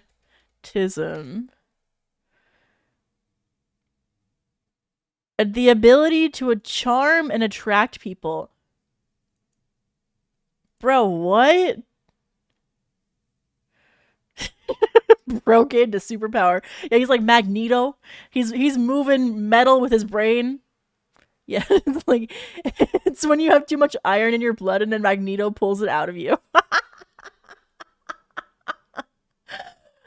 So they're trying to say that ADHD and semen retention are tied somehow. Yeah, that's the claim they're trying to make. More strength in the gym and plenty of focus. So these are these are the symptoms or the results of semen retention. Tons of magnetism, more strength in the gym, and plenty of focus. So he can move things with his brain. He's strong with his body and focused, albeit not to the same degree as on my prescription.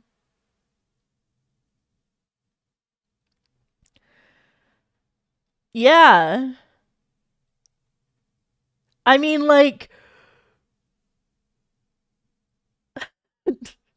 yeah, I don't think that it should be legal for them to do semen retention plus ADHD meds. This just feels like a rebranding of NoFap. I think it's NoFap for men who care a lot about like gym bro science. Bro Pavloved himself into the placebo effect, literally. I think our ADHD's meds are helpful to an extent, but they undoubtedly wreak havoc on our respiratory systems. What? Endocrine systems and nervous systems. Whatever. They serve their purpose, but this 3-week streak opened my eyes to the fact that I don't need my script every day, but rather I need to keep retaining, consuming the right foods and supplements, exercising every day. Be well, my brother. Dude, you're doing everything else to feel... These are all things. Consuming the good food, getting vitamins in, and exercising. That's what they normally tell you to do for ADHD, right?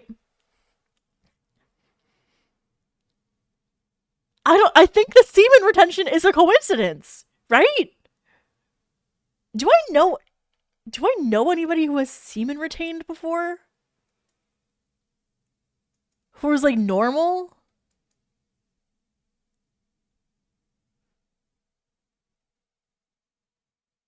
Okay.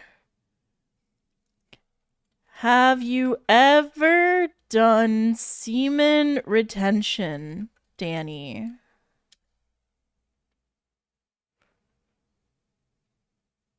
Danny is just the closest male friend I can think of that would answer this question.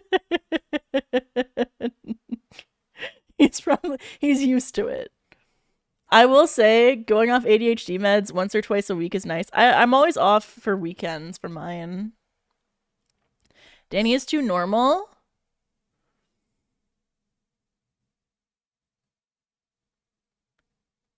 Who do I know that's done like semen retention?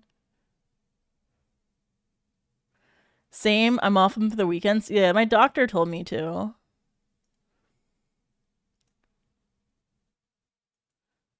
Let me see.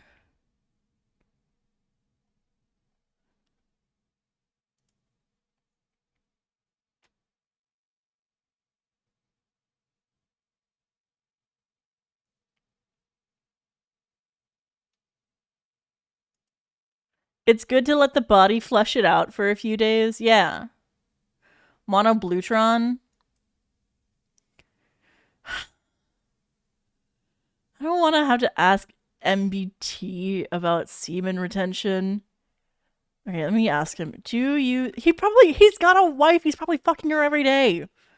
Do you think... You've seen him and Jillian. They love each other.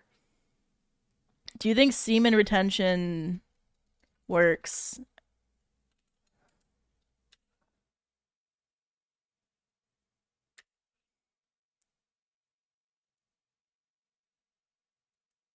MBT pickup, no.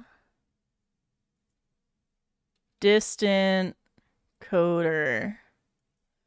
Do you think semen retention works?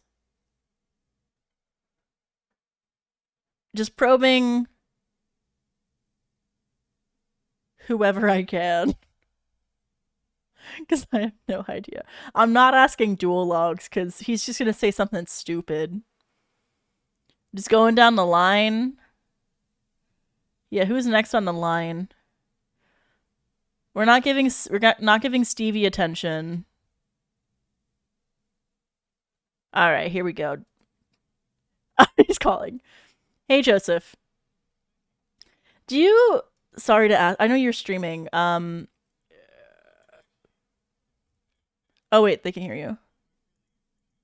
My important hard work. Okay, well, I'm sorry. You're like one of the only men that I think will answer this question honestly. That's true. Do you think semen retention works, or is it all bullshit made up by men who lie? It's real. It works. Really? After only 2 days not jacking off, you will have superpowers to the degree that you could never get after years of military training. Interesting. By day three, you start smelling colors. By day 4, you can levitate. Oh. Now I know what you're thinking. Like, why? If semen retention gives you all these powers, if after only a month of maintaining sperm within your testicles, you can fly through walls and run faster than a speeding bullet. Yeah. Why do more men not elect to retain their semen? And the answer is simple, and it's that busting is incredible. Yes, you do get magic powers if you retain your semen, but you couldn't pay me to do that shit, as nutting is one of life's greatest joys. Yeah.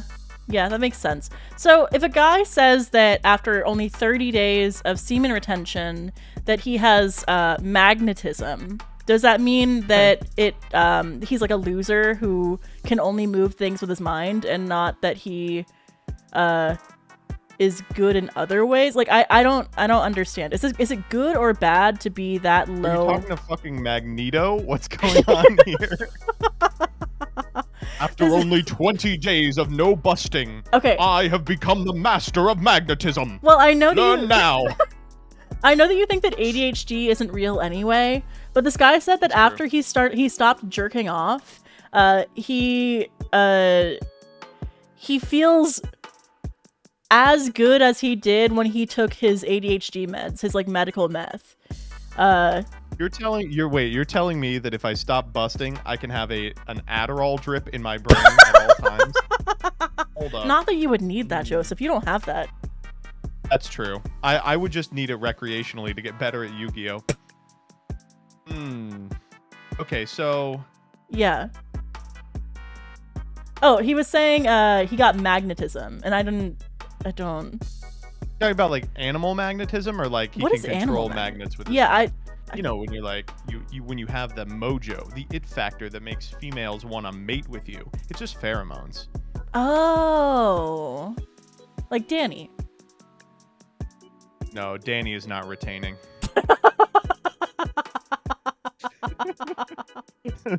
Okay, thank you, Joseph. When I was living with Danny, he was painting the walls. I would walk into his room and his walls would be a different color than mine. I'd be like, wow, dude, where'd you get all this cream-colored paint? He'd be like, nowhere. Wow, that's a pretty far shot. Oh, yeah, he was practiced. He had to talk about magnetism. He had a whole hydraulic system under there. It's like a squirt gun. Okay, thanks. It was like a fire hose. Thanks, Joseph. Okay, all right. Bye. Okay, bye. What a weird man. Danny said he hasn't done semen retention, but Joseph said yes. So I guess it works. No wonder Joseph thinks that ADHD is fake. He just semen retains the whole time. Ask me, Leah. Okay, Dologs. I'm gonna ask you. I'm cutting him off at a time limit, though. We're starting a timer.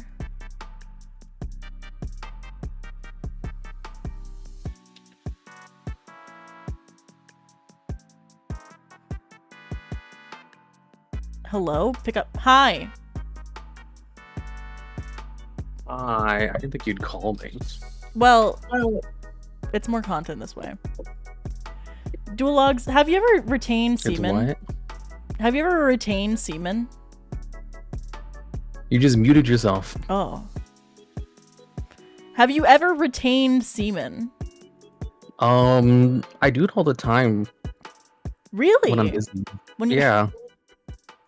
when you're busy. Is it technically semen retention when you're just too busy to jerk it? I'll go weeks at a time. Oh, really? Do you feel more focused? No, I feel no different. These people are bullshitting. Well, why would they say it on the internet then if it's not true? I'm pretty sure it's just a placebo. No, they expect these things to happen, and it's happening for them. Duologs, they can't put it on the internet if it's not true. No, I'm pretty sure it is true. You know what a placebo is, Leo? Yeah. It's like when you think of something that might happen, and if your brain has the capability of doing it, it will happen in your body. Kind of like how your brain controls pain, you can placebo yourself to feel pain or to not feel pain. So what you're saying is that semen retention doesn't work for you because you don't want it to work? I'm saying it doesn't work because it's not a real thing, but these people who say it does work for them, it probably is working for them, but I'm pretty sure they get the same result if they just stop eating like junk food or, if they stop doing drugs or something. You just don't believe it enough. It's not a don't believe enough, it's just these people believe in it so much that they're getting things that are happening to them. The reason why they think semen retention is so powerful is a combination of real science showing slight changes in testosterone levels and them wanting to believe women make them weaker because they're misogynist. That actually that makes some sense. It's women. It's all these women. It's these damn women. That's you every day in the Glitch Stars Discord. These damn women. I see normal for once. I'm pretty sure I have panic attacks yesterday because you guys are just stressing me out so much. Sorry. It's fine. It's just like, why do all of you guys have to be crazy? Why can't one of you be normal? You know? Picked a bunch of crazy women. It's a lot to If deal you with. wanted a normal woman, then just get one for Gen 2.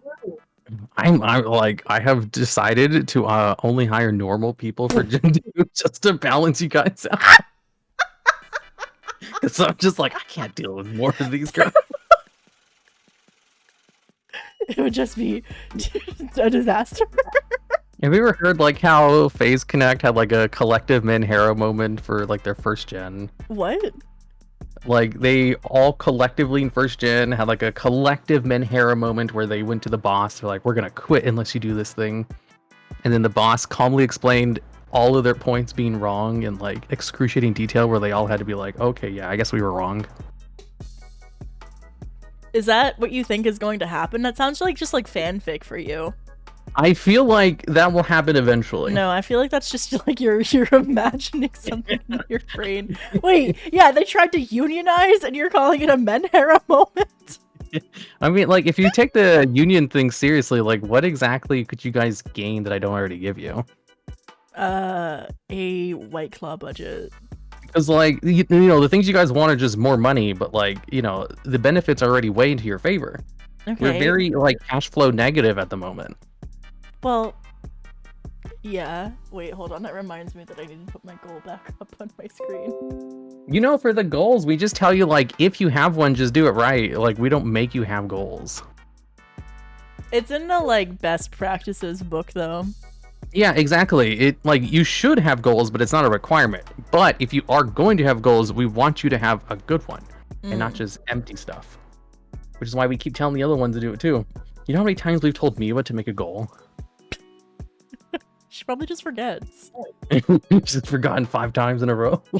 Yeah, the thing is, once you get the goal fulfilled, it resets to an empty goal. So maybe she did at one point, and then she reached the goal. Yeah, I think she's finally like doing it. I don't know why. Whatchamacallit. She's finally getting it after constant reminders. Anyways, I don't want to take too much of your time. Yeah. I just wanted to tell you that semen retention is basically a placebo. I think it works, and it gives you superpowers. I think it could work if you also ate like donuts every day and then stop eating donuts. You know, anything that gives you dopamine and that you're like using self-control to stop doing. Drew, babe, thank you for the 10 gifted subs. Thank you. I really appreciate it. It's time for the Yu-Gi-Oh! 9/11 fanfic. Thanks, Dual Logs. I'm gonna go do this. All right, bye. Bye. Thank you so much. You're crazy, super generous. I really appreciate it. It helps to go to me being more cash positive. Are we talking about semen retention? Yes, but now it's time for us to take a slight aside and read what we call... What's the name of this fucking fanfic? Where's this fanfic? Gone but Never Forgotten on fanfiction.net.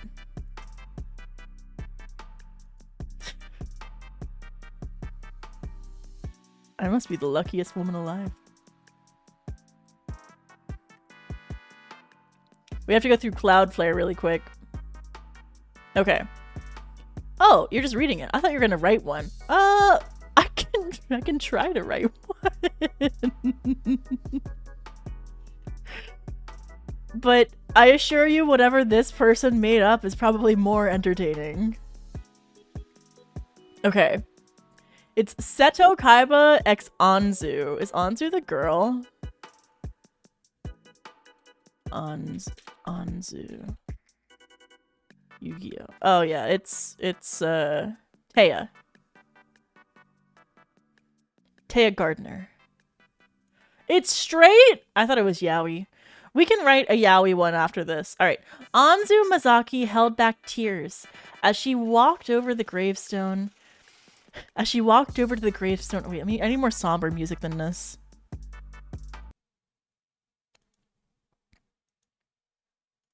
Okay.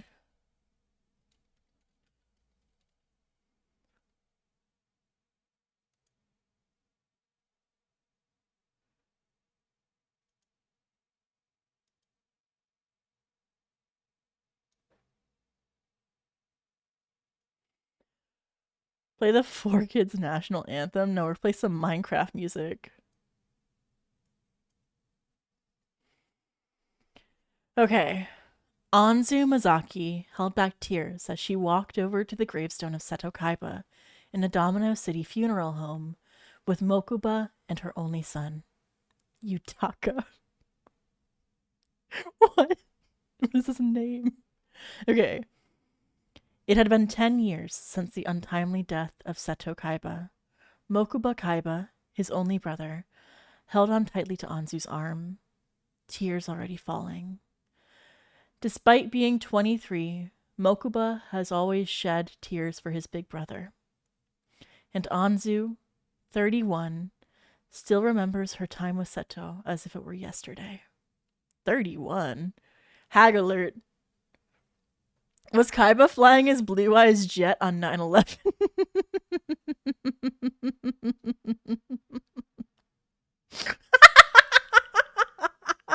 Oh no! The Blue Eyes jet dragon is gonna hit the Twin Towers! Oh! There's a second one! No! This is arguably the worst thing to happen on September 11th. True. Okay.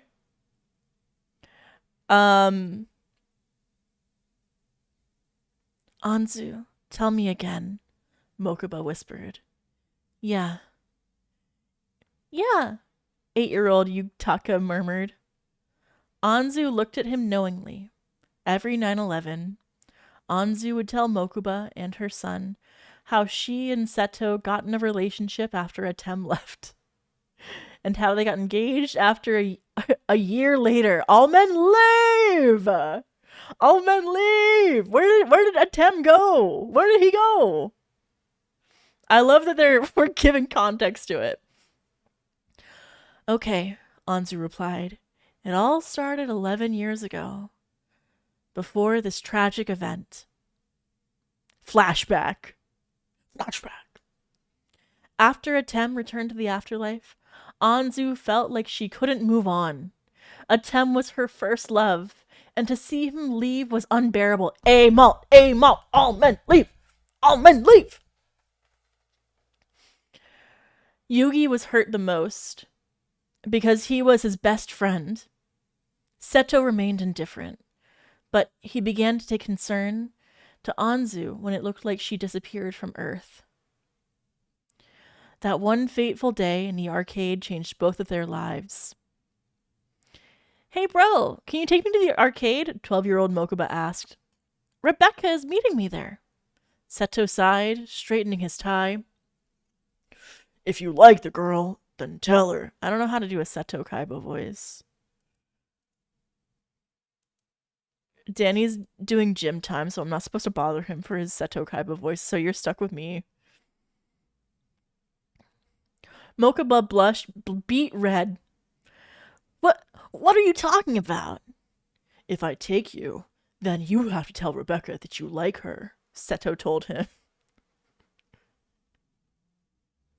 Who says this? Something made up. Just the most made up shit ever. This is the most fanfic ass thing to happen. This would never happen. If I take you... Wait, yeah, you have to tell Rebecca that you like her, Seto told him. Aw, come on, Mokuba whined. 12-year-old, by the way. Then, are you going to stand up, Rebecca? Seto asked in a slightly devious tone. If you don't go, you're gonna leave her behind. Blah, blah, blah, blah. Mokuba groaned. Fine. When the brothers arrived at the arcade, Rebecca was waiting for Mokuba. When he slyly walked over to her, Seto smirked and sat down at one of the tables. To his surprise, he saw Anzu walk in and sit at a table near him. She was yelling. She was wearing a yellow tube top, pink shorts, black knee socks, and a white jacket with pink sandals. Too much detail. So much detail. We got the full fit. She's looking fresh. She wore that when she and Atem had their date. Oh. Wow. Isn't that literally her outfit in DSOD?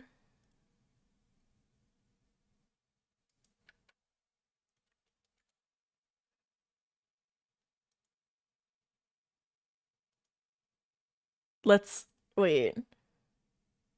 Yeah, it's just this outfit. That's all. It's just this outfit. Okay. Fuck, where'd my fanfic go? There we go.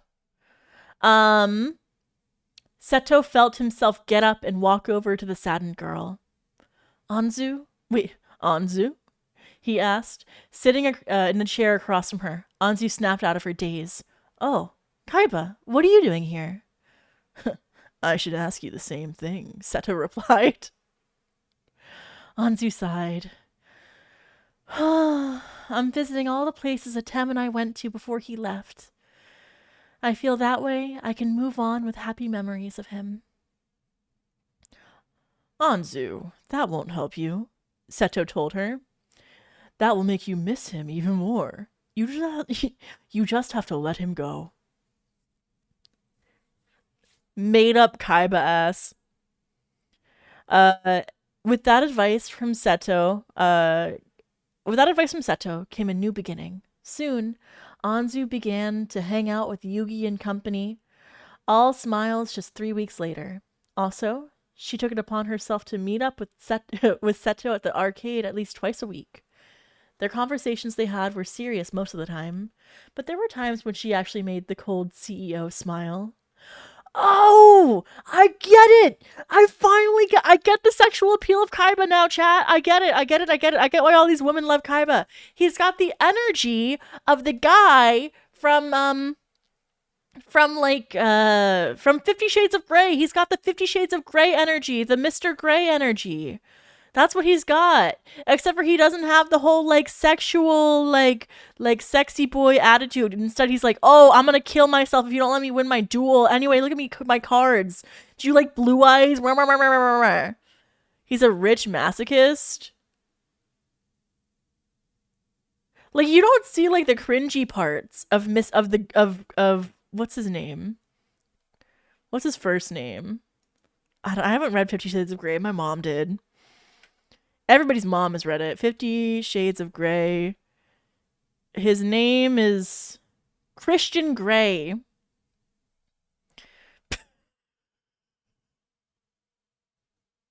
It's such a smut name. I can't get over it. Holy shit. He has been observed with another man in multiple lives. He's literally obsessed with another man. Yeah, he's in love. It's yaoi. It's yaoi. Okay. This unfortunately is not yaoi. Seto, when are you going to tell Anzu that you like her? Mokuba asked a month later. I don't. Seto replied coldly. Mokuba facepalmed. This writing is so good. This writing is so good. It's so eloquent. Mokuba facepalmed. That won't work, bro. I was acting like you when I had a crush on Rebecca. You made me tell her, and now we've been going out for a month. It's time to pay it forward. You watched that movie with Bon Jovi in it, didn't you? Seto asked. Whatever. The bottom line is, you need to do it or else Anzu will move on into somebody else. She's holding out for you, Seto. Even though he didn't tell Mokuba, Seto took his advice and went to the arcade the next day. A sentence ready to be spoken. Anzu, will you be my girlfriend? Was all he said, and that had Anzu leaping with joy. Cute. They're straight. Ugh. Kaiba would never say that. Yeah, Kaiba would never say that. He's like tsundere. A year later, Anzu had graduated from college and was a professional dancer. That was when Seto popped the question. Oh. It was while Anzu and Seto were at one of the greatest but expensive restaurants in Domino City, the Magnolia. Seto proposed over a beautiful birthday cake for Anzu's 21st birthday. Hold on. 21 and married? Wait, Smelly Toe Jam. Welcome, Smelly Toe Jam. Where's the feet cam? Here. Wait, hold on. I have better ones. Hold on. Give me a second. Wait, hold on. Where are they? Where? Hold on. My feet got lost. Give me a second. I'm lost. Apparently, the toggle doesn't work right now. Where are my feet? Oh, they're there. Okay.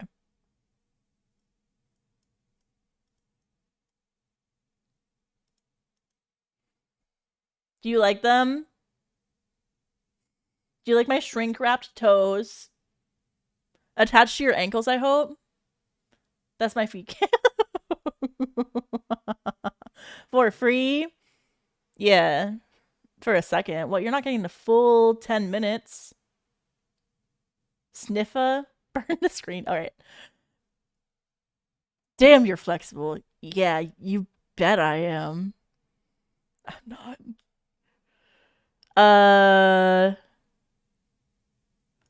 21 and getting married. Some people have all the luck. Wait, why the fuck would you want to get married at 21?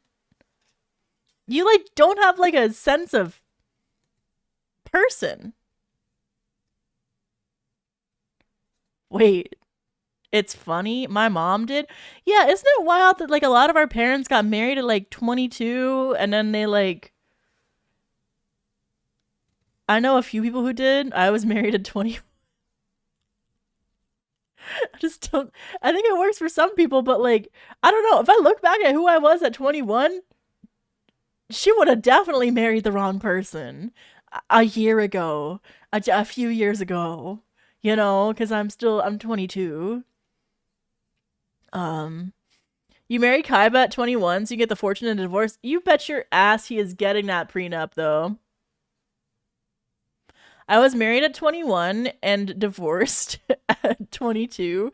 True, real, not fake, true. I know some older people from the South who got married at 15. My grandma got married at 17. And, like, I think about that every day. It's crazy. She got married to get off of the farm. And then she got divorced. She got divorced twice. And then diagnosed with ADHD at the age of 70. The prenup just says you have to duel for the assets. True. Okay. Anzu, you are the love of my life. And without your love and support, I would never be as successful with Kaiba Corps and the Duel Academy as I am today. Anzu Mazaki, will you marry me? Anzu gasped when Seto opened a small box with a diamond ring inside. It better be a big fucking diamond. Yes! Anzu cried, oh yes! The wedding was planned for December 31st, the year 2000. It was going to be huge. New Year's wedding. Yugi and friends and special guests from Duel Academy were invited, along with many of Anzu's new friends from her dancing crew. A boy named Jaden Yuki was invited from the Duel Academy, and he was considered a hero for all he'd done at the Duel Academy. Just throw Jaden in there. He needs to be there too. We're not gonna forget him. Seto and Anzu's honeymoon was in Maui. Wait, hold on. The timeline is seeming like maybe she's going to give birth on 9/11.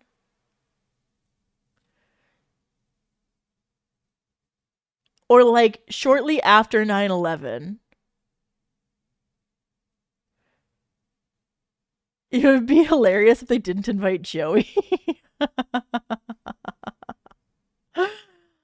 Seto and Anzu's honeymoon was in Maui, Hawaii. And that was when Seto and Anzo decided to have a child. That was when they hadn't like talked about it beforehand. Their night of passion was one that Anzu would never forget. In fact, 2 months later, they were able to find out that they were having a son. What would you name him? Anzu asked. I don't know, he replied. Give me some time to think about it. It was on September 11th, 2001 that literally, it was on September 11th, 2001 that everything literally came crashing down. Seto had a meeting in New York with Pegasus Crawford and other corporates. Anzu was invited along, and she accepted the offer. The meeting was held in the famous World Trade Center which Anzu was psyched for. The huge buildings stood tall and magnificent. They were located in the North Tower.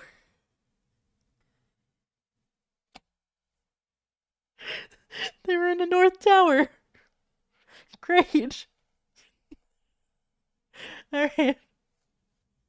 At around 8 o'clock, a plane crashed into the South Tower.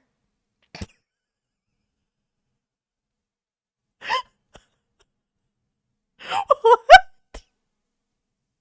The way they're describing this is so good. It did happen. That's true. That's true. That's what happened. Blue Eye's jet fuel can't melt steel beams. Leah, how could you do this to Seto and Anzu? Shut up. Leah Duelist died. I'm sorry. I'll be more sensitive to the duelist who died that day.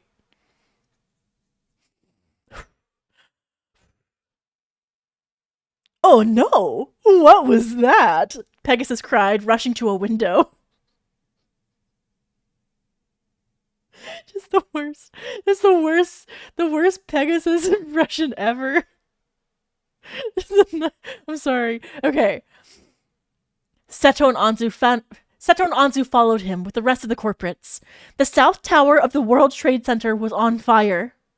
What's going on? Anzu cried. 911 calls were made. 911 calls were made, but everything was in chaos. We need to get out of here, now, Seto shouted. The operators told us to stay inside, a corporate named Takeshi shouted back. Screw the operators, I have money!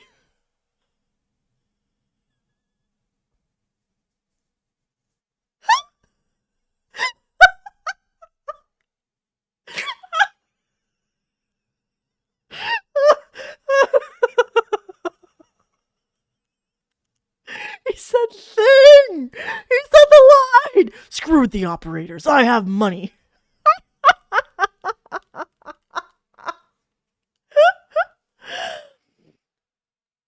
Seto shouted back. Seto grabbed the 9-month pregnant Anzu and ran out of the room. They were on the top floor, so getting all the way down wouldn't be easy. Everywhere Seto and Anzu looked, people were running around, slowing things up. Damn it! Seto hissed as he pushed past people. Seto! Anzu cried in fear in her voice. Everything will be okay, Anzu. Just trust me. Seto called back to her. Anzu held her extremely bold stomach with her free hand as the fire escape stairs came into view. Others had the same idea, as the stairs were backed up by other people wanting to get out of there. Move it, people! Seto yelled. My wife is pregnant. Hurry it up. By this time, Anzu was crying. Anzu, I will protect you, Seto told her, holding her close to him.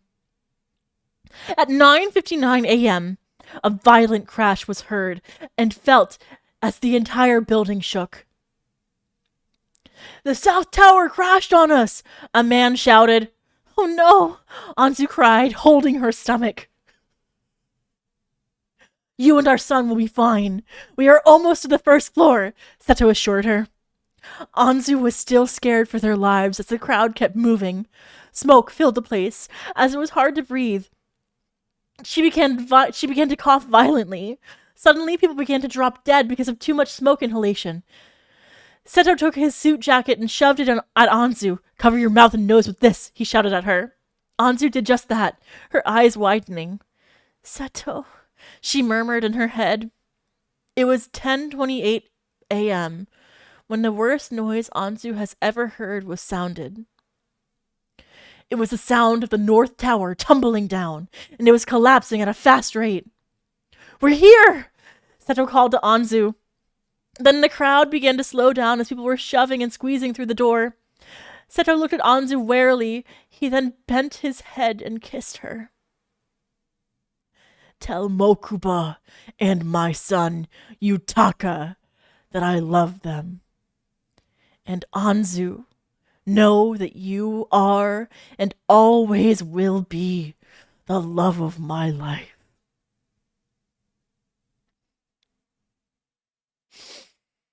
With that, Seto pushed Anzu with the throng of people who managed to make it out of the building. "Seto!" Anzu screamed. When Anzu was met with the outside world, she witnessed the last of the North Tower collapse to the ground. Smoke and debris filled the air along with screams. "No!" Anzu yelled. You need to move!" a firefighter shouted to her. "No, not without Seto," Anzu shouted. But despite her pleas, the firefighters carried her away to safety.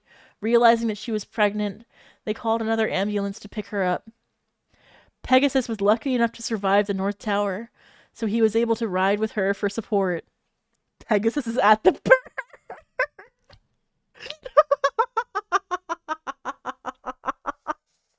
Pegasus is going to be at the birth. That's what the setup was for. Pegasus stayed. Yeah, how did Pegasus get out? But not Kaiba. Come on. I didn't mean it like this, Kaiba boy. This sucks. Seto would have just jumped from the building into his jet. True. Nah, this motherfucker Seto died on purpose to duel the pharaoh in the afterlife. True.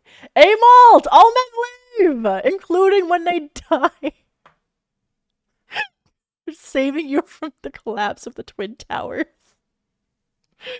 This is maximum copium fic. Amalt. Okay. "No, Seto," she thought in her head. As chaos ensued around her and more buildings were on fire, she let her conscience sleep. Several hours later, Anzu woke up to find herself in the emergency room. She was in immense pain, but the pain was coming from her stomach. She also felt wet.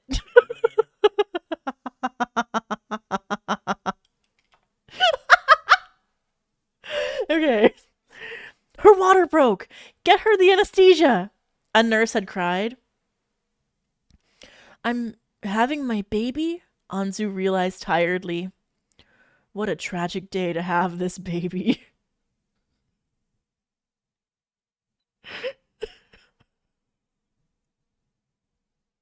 It was born on 9/11. Holy shit. Okay. Just unprompted like that.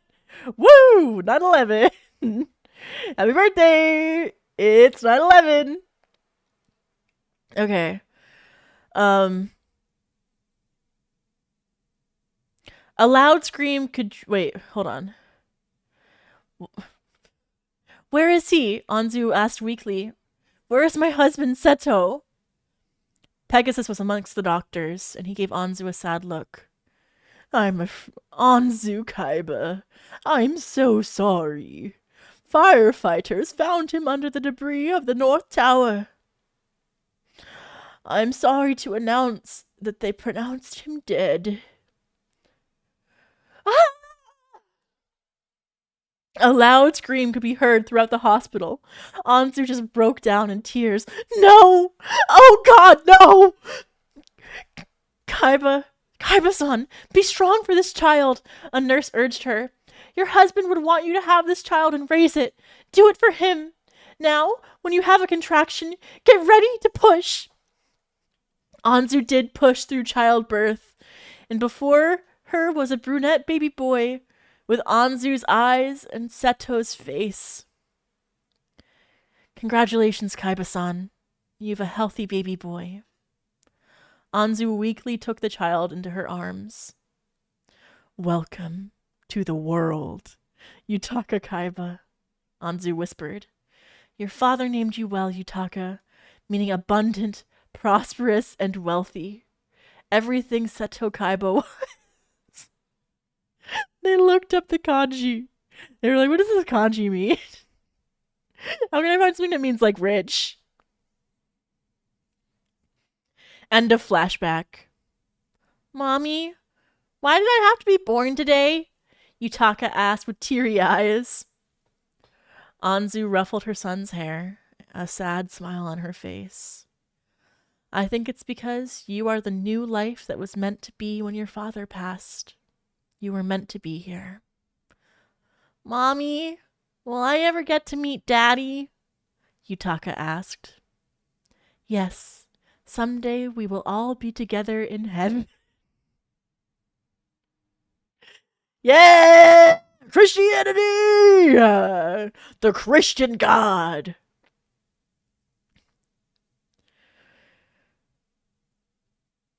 I have to go, Anzu-chan, Mokuba told her. Rebecca just got off of work. I have to pick her up. She sends you her best wishes. Thanks, Anzu replied. Take care, Mokuba.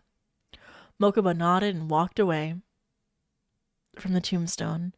When Seto died, Mokuba was the heir to Kaibakor. Soon it will be Yutaka's turn. Let's go too, sweetheart, Anzu whispered to Yutaka. As the two walked away, a breeze blew through. Anzu could have sworn she heard Seto's voice in the wind. Gone, but never forgotten am I, and never forgotten are you. I'm 12 and this is deep. I'm 12 and this is deep. I know, very sad.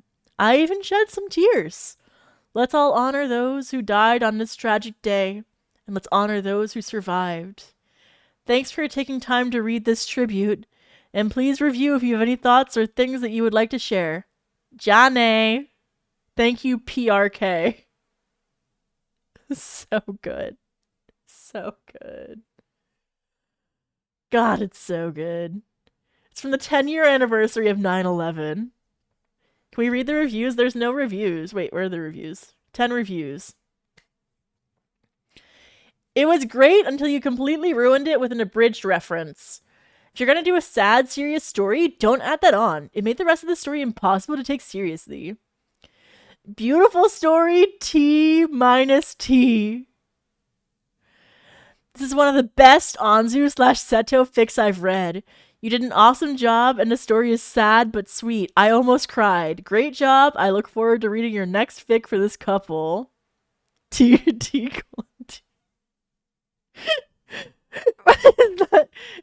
Was that made to be taken seriously?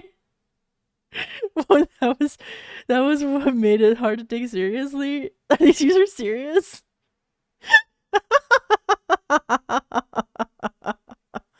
These motherfuckers have been starving if this is one of the best, literally. I'm not trying to be mean, but the North Tower was hit first nearly 20 minutes before this.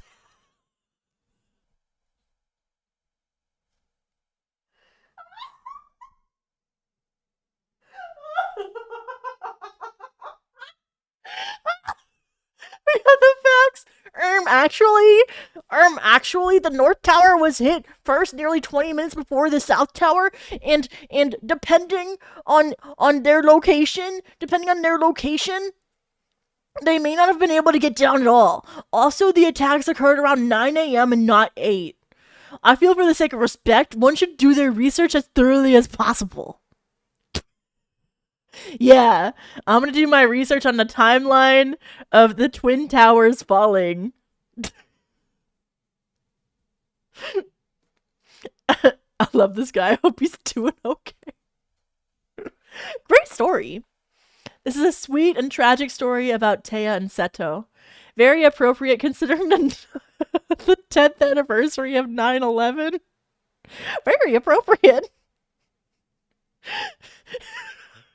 That's what I would call it, for sure. Yeah, very appropriate to write fan fiction of a national disaster. It's like, what, you're gonna write fan fiction about, like, Hurricane Maria? Oh my god. I really don't know what to say to that. That was so powerful and beautiful. It made me cry, sobbing. Bless you for remembering this tragic day in such a manner, by using your talents to do so. 3. I just left 3 in. What does that mean? So sad, I nearly cried. What a touching story. I cried just after reading the summary. Great job. Is depressed now. Wah! I remember that day. 9/11 September 9/11 2001. Chibi Riv. I'm on a pony. Nay. Wrong flashback. It looks through stockpiled memories. Aha! Here's one. 3/21/2006. Slightly less chibi, but still Chibi Riv. What? Where the hell was I when this happened? Wow. I was vulgar when I was in the 6th grade. Off-topic discussion is off-topic. Anywho, your story struck me so hard that now I'm depressed. It was super well written. That's a given. It's you writing it. XD Bonsai. XD Bonsai.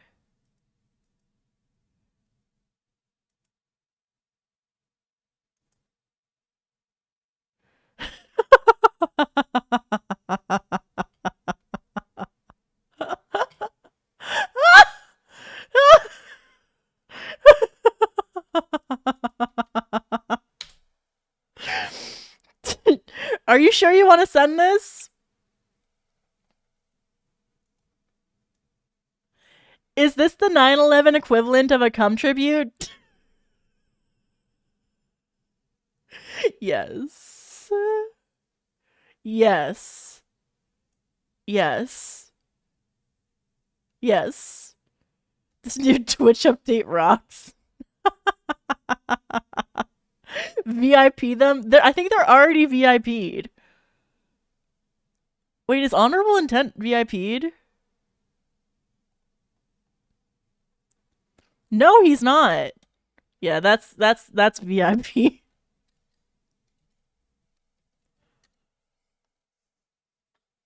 Ban them and VIP them again.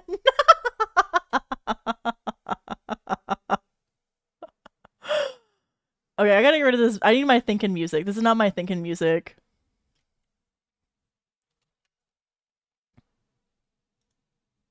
There we go. Oh. Whew. Anyway, thank you again for the 10 subs for reading the Yu-Gi-Oh! 9/11 fanfic. I would have changed a few things personally. Personally, I would have preferred it was Yugi x Kaiba, but I understand that it's not. Secondly, too many factual incorrects. Factual lapses. Too many factual lapses. That was that was a story for the ages, true. I would have changed 9/11 by making it not happen, but sure, you can change it to Yaoi instead. Question, would Yugi be preggers? No, Kaiba is the Omega. Yugi is the Alpha. But if it's Joey x Kaiba, then Joey is the Omega and Kaiba is the Alpha. I will not be taking any questions. Disagree. Wait. What? What, you have something to say? No. Oh, you disagree. Yami Yugi or Little Yugi? Oh. Okay. God, it changes. You're right. Okay, so normal Yugi would be the Omega. Yami Yugi would be the Alpha. Yeah. Mpreg hierarchy noted, yeah. Oh, I forgot we needed to do our thing from last time. I guess I can do it later. I'll do it on the Flora channel later. Does Leah even know Yami's name? Yeah, it's the big one. But normal Yugi eventually turns into Yami Yugi. Yugi is a beta orbiter. True! True! That's true, actually. Okay. What's the next thing I had? Ask woman over 30. This is disgusting, but I can't. Do you guys want to talk about tampons? Or should I skip to some Am I the Assholes? Do I ever? Probably not. I mean, sure. All right. We're talking about it. This is on r/ask women over 30 by Reddit user corndog eater. Delightful username. This is disgusting, but I can't help but wonder, for those of you who menstruate when you're on your period, more specifically, I guess, for tampon period product users, or cup, I suppose, too, what order are you doing your business in? I.e., are you peeing, changing tampon, wiping, changing tampon, peeing, wipe, peeing, take out tampon, wiping, inserting new, and then does the order change when you poop? This is insane, but something I've always wondered and would never ask a real human in real life. Okay. In my opinion, the correct order of operations... What the fuck is this? A gaming combo? A fighting game combo? So too many steps learning period lines. Period combo lines. Okay, here's the combo line, chat. The combo line... Let me get a paint window up. This is gonna be on the SAT, yes. Yes, SAT. All right.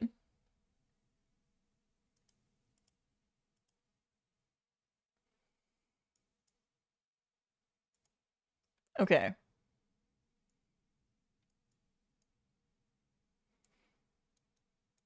Here's the order of operations, chat. Once I can get this window to look okay.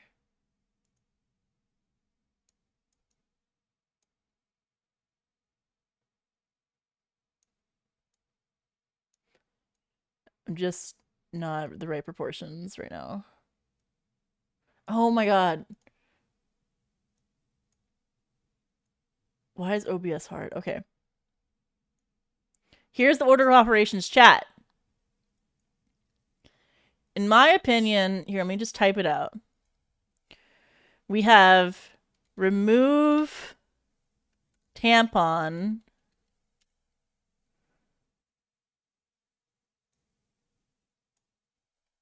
Oh, fuck. We have remove tampon, pee,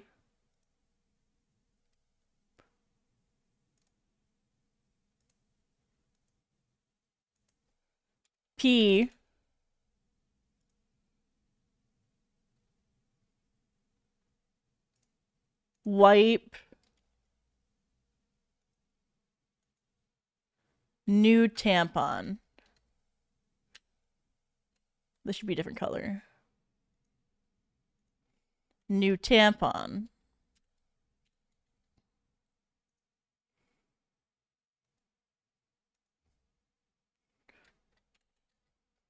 Okay.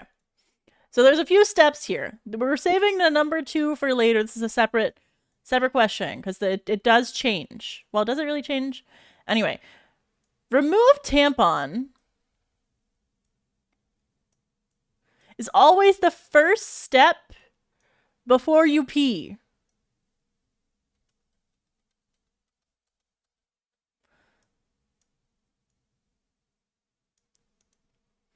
It's always the first step.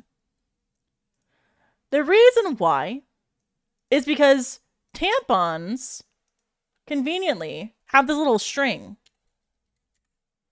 And the string... Okay, let's look at a tampon.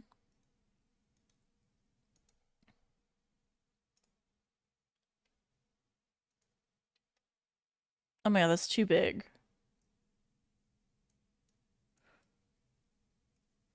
Still too big. Okay. This is a tampon, chat. I don't know if you're familiar. A tampon has the tampon part and then the string. So this is the string. Right here. Right? And this is what you mainly have to worry about when you're going to the bathroom on your period. The reason is the string dangles down. So when you pee, you can get pee on the string, right? So you don't want to pee when you have this in. You can move it to the side. There's like a side maneuver if you really need to. Like if you don't have another tampon on you and you have to pee anyway, you can move to the side and it'll dodge most of the pee. But largely if you have the option and you're just changing your thing anyway, you remove the tampon first. It's totally different depending on if there's a another tampon available for you, then maybe you would this is what you would do this if you have another tampon available to you. But if you don't have another tampon, you would move the string to the side. Anyway, so you remove the tampon, then you pee, then you wipe, and then you put in a new tampon. That's the order of operations for me. That I think is how it should be done. It keeps everything, I don't know, I think this is just correct, right? Now, when we bring number 2 into the equation, things change. Things change quite a lot. And by that I mean it doesn't matter the order when you're doing like number 2, but sometimes you can pee on your period and not remove the tampon, right? When you poo, you are always removing the tampon. Well, I'm always removing the tampon. Because for me,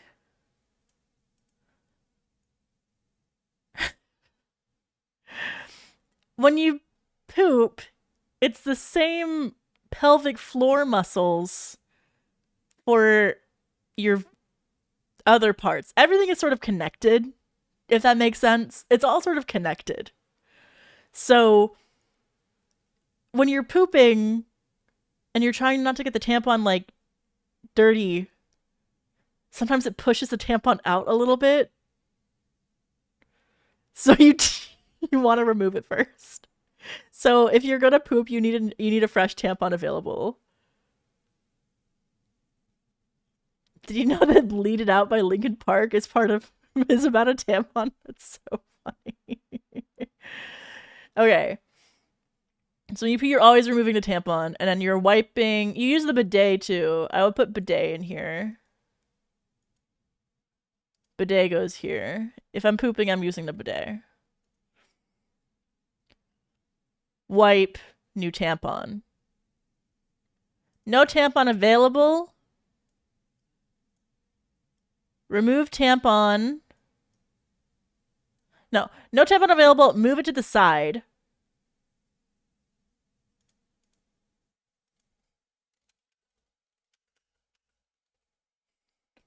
Pee, wipe, new, no new tampon. If that makes sense. That's how I do it. Anyway, but how do other women do it? Oh, don't look at this.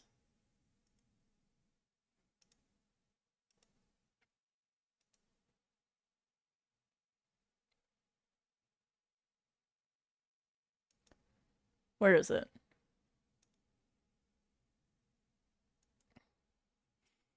Okay.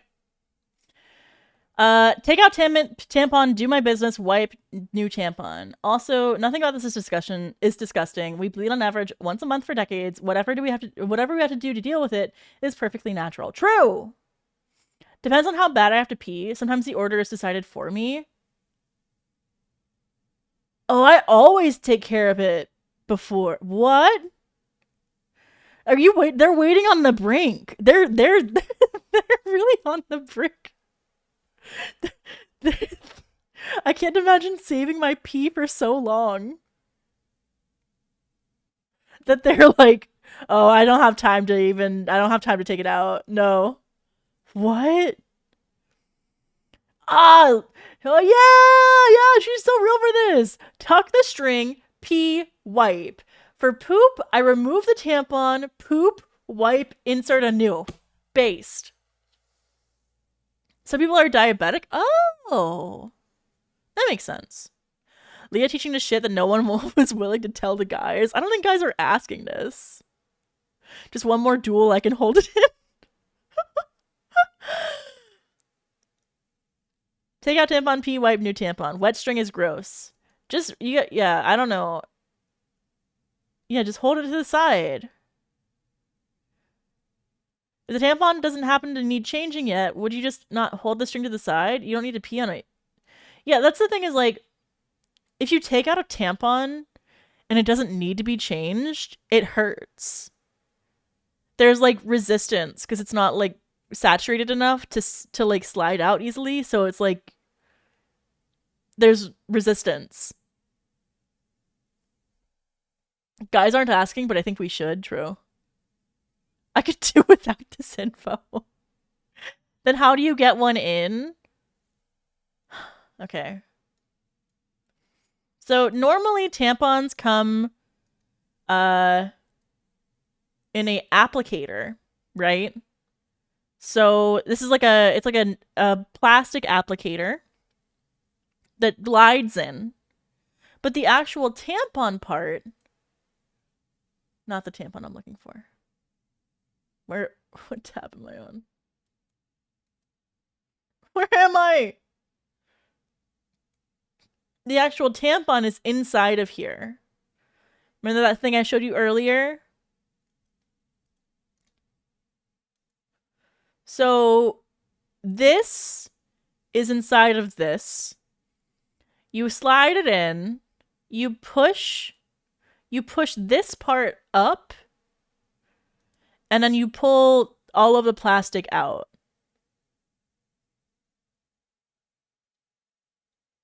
And then you go along your merry way. Imagine if it was spring-loaded like my infusion sets are. Now, does this stop Nibiru from being summoned? How do you pull the plastic out? You grab this little thing. So here. It's like you guys never took a sex ed class. I guess that in America, sexual education can be varied in quality. So what you do, you know, when I first started VTubing, I never imagined I would have my face next to a tampon on stream. Okay, so what you would do is this part goes up, right? And then it meets just around here. There's a little flared part down here where it stops it from going all the way up into the chamber. But this is the grip right here. So you grip that and you pull it out.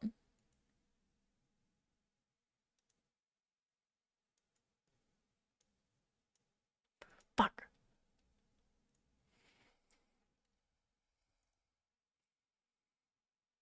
Yeah. So you put your fingers around here and you pull it. Oh, I get it. So it's like a syringe. Leah, what the fuck was that DM? Well, I was asking if you know if semen retention works. I don't know what that is, Leah.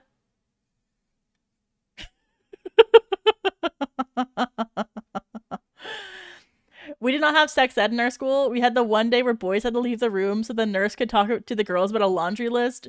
And then on the other day, one other day where the girls had to leave the room so the boys could all get told by the gym teacher, like only 2 things, pulling out doesn't work and everything gives you an STD, so never have sex ever. Wow. Get him on call. I don't want to bother him in the middle of the night, only if he wants it. And I would never pressure him like that. That's like that scene from Mean Girls, yeah. Coder, do you know how tampons work?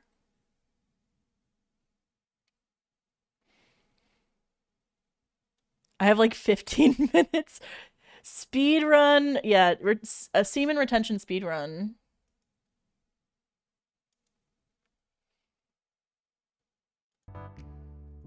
Hi, Leah. Hi, Coder. I'm sick as fuck. Just letting you know this. Okay. Well, maybe your immune system would be better if you retained your semen. Yeah, what even is this whole semen retention thingamajiggy? I am so glad you asked. Let me share my screen with you. Okay. Semen retention is the practice of avoiding ejaculation. It is a concept associated with yoga practices, Taoism, and other spiritual and health disciplines. And the idea is that you don't ejaculate, and it helps you. How do you orgasm then? That just sounds like edging. I'm not gonna lie.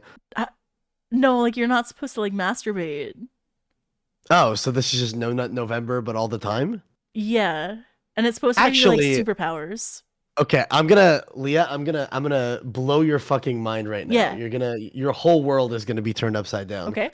Do you watch the very great show on Netflix known as Love is Blind? Yeah. So I fucking love Love is Blind. Yeah. And there's one season, I want to say season 3, might be season 4, but there was one guy that was on there, and like this is in the stage where they're like in the pods, right? So they're chatting, but they can't see each other, whatever. And this guy, he's one of those people that you listen to him talk and you go, I don't know if this dude's talking out of his ass or like everything he's saying makes unbelievable sense. But he was saying that he learned through meditation the art of orgasming as a man without ejaculating, which allows him to be a lot closer to his partner. And I don't get it. I don't understand.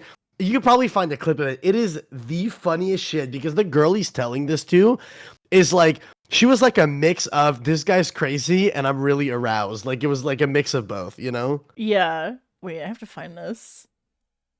Did it work for him? Like, did he just like not ever ejaculate and like think that he had like superpowers? Because so these that's people the think thing they can like be stronger, like smarter, like you don't have as much ADHD on it. So I don't think he said anything like that, but I think the thing that was really funny was that because the shit this dude was saying was so fucking like out there, they wanted to bring him back for the reunion episode at the end of the season, and he declined. He didn't want to tell the secrets. That's so funny. Like this dude, like literally what he was saying is, I am capable of having an orgasm as a man, but not coming. And it's like, what the fuck? I like can't find this. I'll have to look it up like after stream and watch I have to whatever. find. Let me see if I can find this. That's so funny. It's oh god. That's I'm going to yes. Andrew Liu was his name. He was on season 3. Like Love is Blind. Surely I can find this. There has to be a video clip. from it. Yeah, I can't find it. There has to be a clip, but I cannot find it right now. I'll probably. But it's this dude. It's this dude Andrew. He was a unique individual for sure. Very, very unique individual. Did he find love? No. Oh, I found it. I found it. Oh shit! The girl that he was telling that to. Is it this? Let me see. Yes. Okay. The best sex that I've ever had. I can't hear shit. Yeah, it's Transcendental. Transcendental. Without ejaculating. The moment Andrew came in hot during season 3. Okay, so this is not. We knew Okay, we were so in for a wild ride. this commentary is AI. During their This first is date not with exactly Nancy, correct. He started off by telling Nancy he enjoys the finer things in life.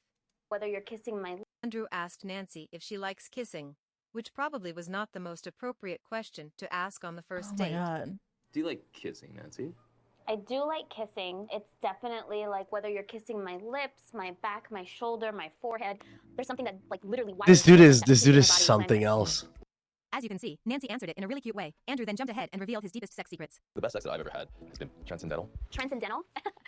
you sort of sync up with the other person. I could feel the pleasure that you're feeling as I bring you pleasure and vice versa. What? You're sort of synced up like that. What is bro yapping about? That's the thing. Like he's legitimately saying this like seriously. Oh my god. Tongue and your tummy, like both people enjoying every second of it.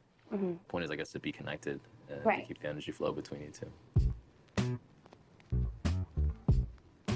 Like Andrew he's up started here talking about yapping. Yeah, he's transcendental like sex, really claiming trying to that he can feel his riz. partner's pleasure as Yeah. it brings them pleasure.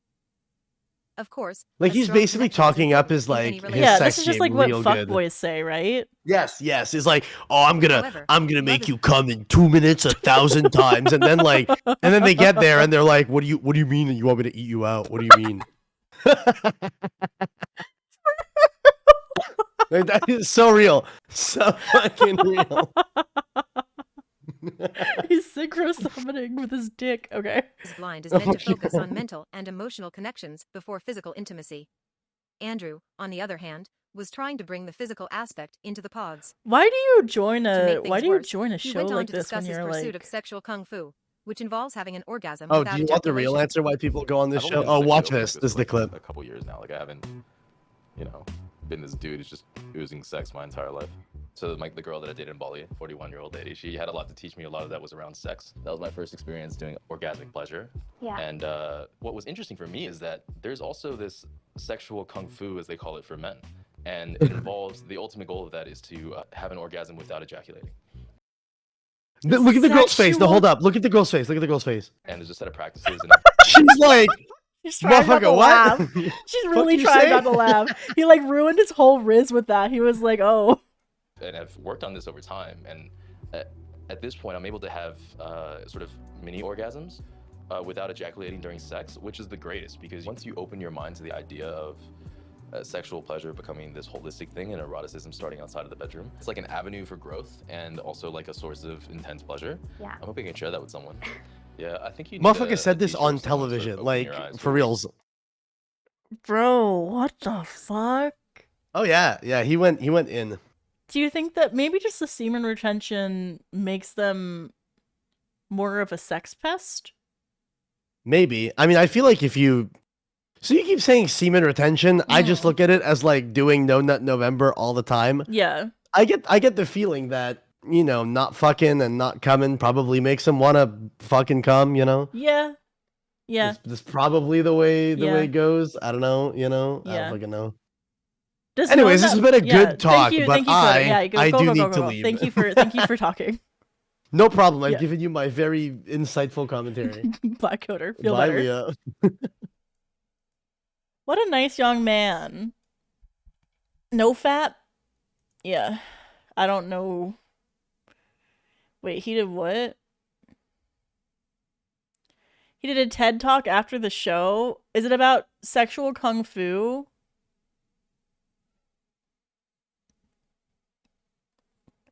What it's like to be on Love is Blind. I'm okay with that. I don't need to watch that actually. Where was I before Coder? Oh, I was talking about tampons. We have another one.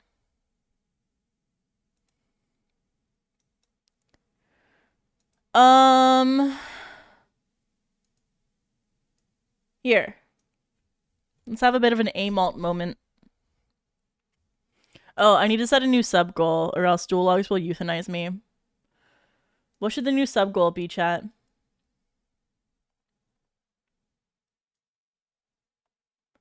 Nikkei? Oh, yeah. Goal amount 10. Nikkei. Cheesecake. Ooh. Read Zero Dark Garfield. Begin semen retention. Oh, one time I did stop doing that stuff, I took a break after Ice Planet Barbarian and swore to the Minion Never Goon squad. Let me find that image. Minion Never Goon.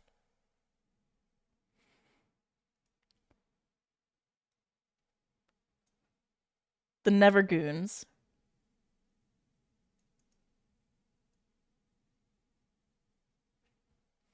This one. I want this path. I was like this. This is what semen retention does for you.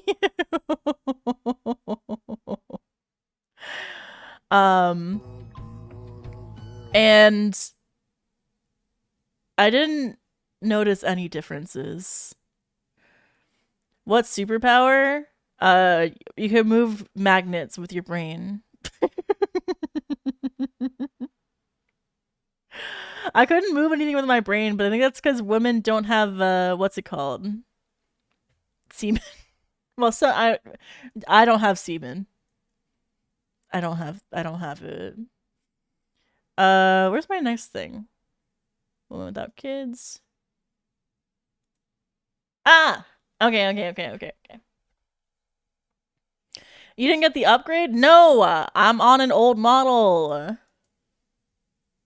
I feel bad for you. Maybe you should just try harder. You can move a magnet in paint and pretend you're doing it with your brain. Thank you, Red Mage. My husband went on a date with his ex a week before we got married to make sure. His ex was always the one who got away. According to everyone around him, he ended things because he didn't see a future with her. But everyone around him was shocked because she's so good and beautiful.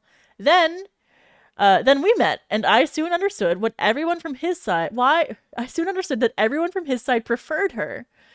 I even heard some call me the Camilla.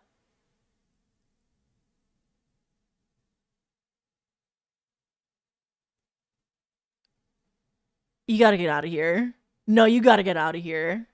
Although I am neither much older nor less attractive, in my opinion. I love how I look, even if I don't tick all the beauty boxes, like tall, blonde, blue eyes, like his ex. He's never given me any reason to doubt him, however. He gave me the impression that he knew exactly what he wanted, was secure enough in his heart that he told me he loved me a few months into our relationship. Red flag!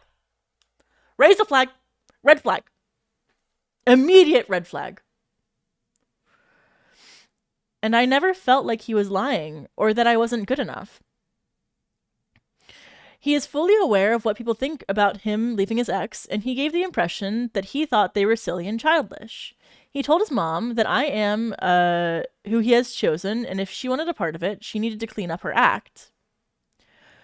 We got married 3 years ago, and only now I found out that he went on a date with his ex a few days before our wedding. He wanted to know for sure that she wasn't like everyone around him thought, the one that got away. He wanted to make 100% sure. Bro, what? No. Get out. Get out of there. Leave. Holy shit. If you're going to marry somebody, you shouldn't be questioning if this is even a thing in the first place. Get your priorities together. This is called cheating. This is literally cheating. His mom told me gleefully when she visited our new baby and she looked at my daughter and said she wondered what would have happened if he had changed his mind after that date and she was visiting their baby now.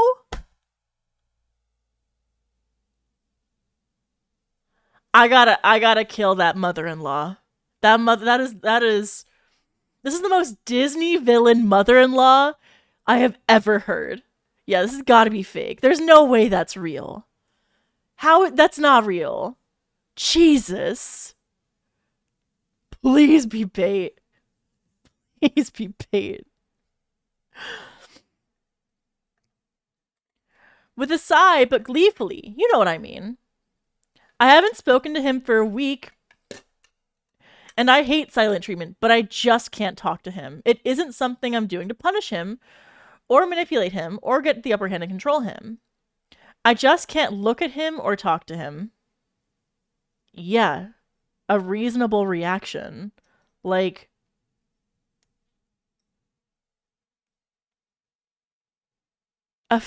a few days before their wedding.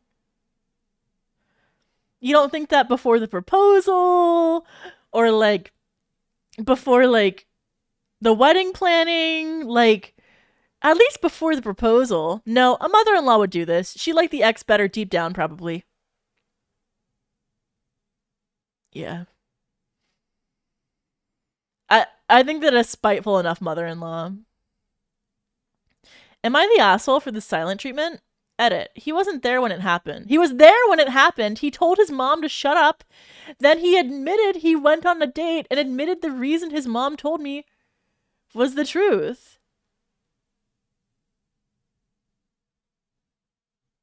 Kill. We need the contraption.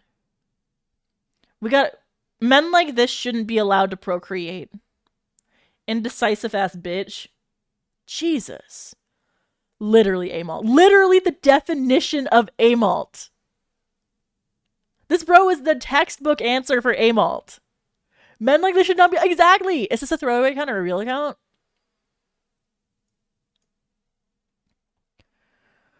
Let's see.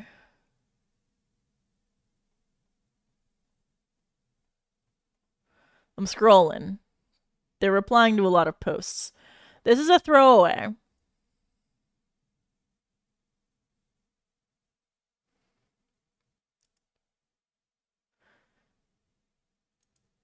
Why did his mother know about the date? The mother-in-law wanted this girl as a daughter-in-law. Yeah. I bet she orchestrated it somehow. Got into her ears, son, about needing to be sure or nudged the ex into suggesting a date. I would believe that. That I believe. I avoid this issue by not having a girlfriend. That way my mother can't compare. That's a loyal man. That is a based alert. High value man in chat. High value man. High value man. I have another one.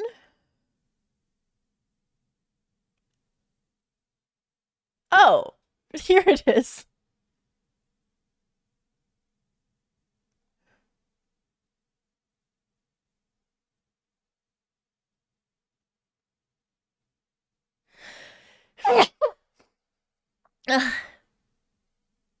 Okay. I don't know. This is not the one from the podcast, though. But I can believe this guy being a real man. Think about it. He's probably way hung up on his ex and has been forever. Probably still is a little bit. People like this tend to need approval a lot. Tend to be really easy to lead astray by showering them with affection. Tend to overvalue present comfort over long-term satisfaction. He's not emotionally mature enough to be aware of all of this and process it. That makes sense. No, I would say I agree to some extent. I would say that he might just be too stupid, too. I think there's two options, and him being stupid and gullible with his mother is definitely an option, you know? The real question is, did that guy try semen retention? You know, he really should have. He really should have, because then maybe he'd have a sharper mind. His mind was too dull. He was questioning his decisions. Okay, I have another one, but I think I'm going to save it for another day. It is 11:16. Thank you so much for coming to Femcel Wednesday. I don't know that we talked too much about, like, any general topic, but I hope you had fun. I love you guys. Clear mind. I'm going to send you guys off now. I'm going to send you guys over to... Who's live? Why don't we check together? We can see who's live. Not me. Not me. Not me. Not me. Not me. Not me. Followed channels. Oh wow. I gotta really get off of me. Okay. Followed channels. Infinite Leah. Yeah, Maple, my Mochi, Rourke.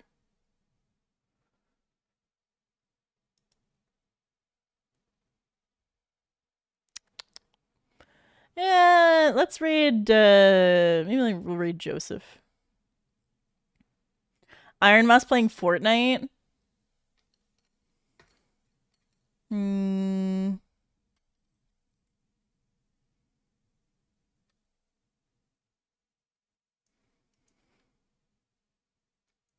I forgot to start a new sub goal. All right, we're gonna raid. Let's raid. I don't fucking know. Similar size following.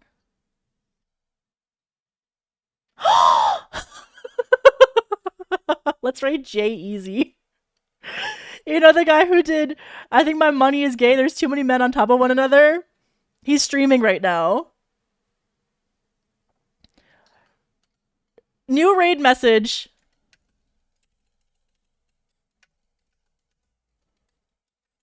There's too many men on top of one another. There's too many men on top of one another. Do not scare him.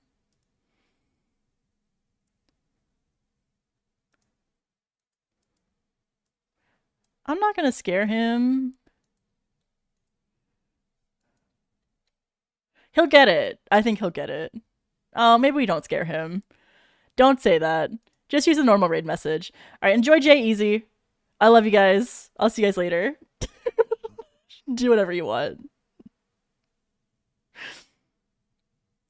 3, 2, 1, bye!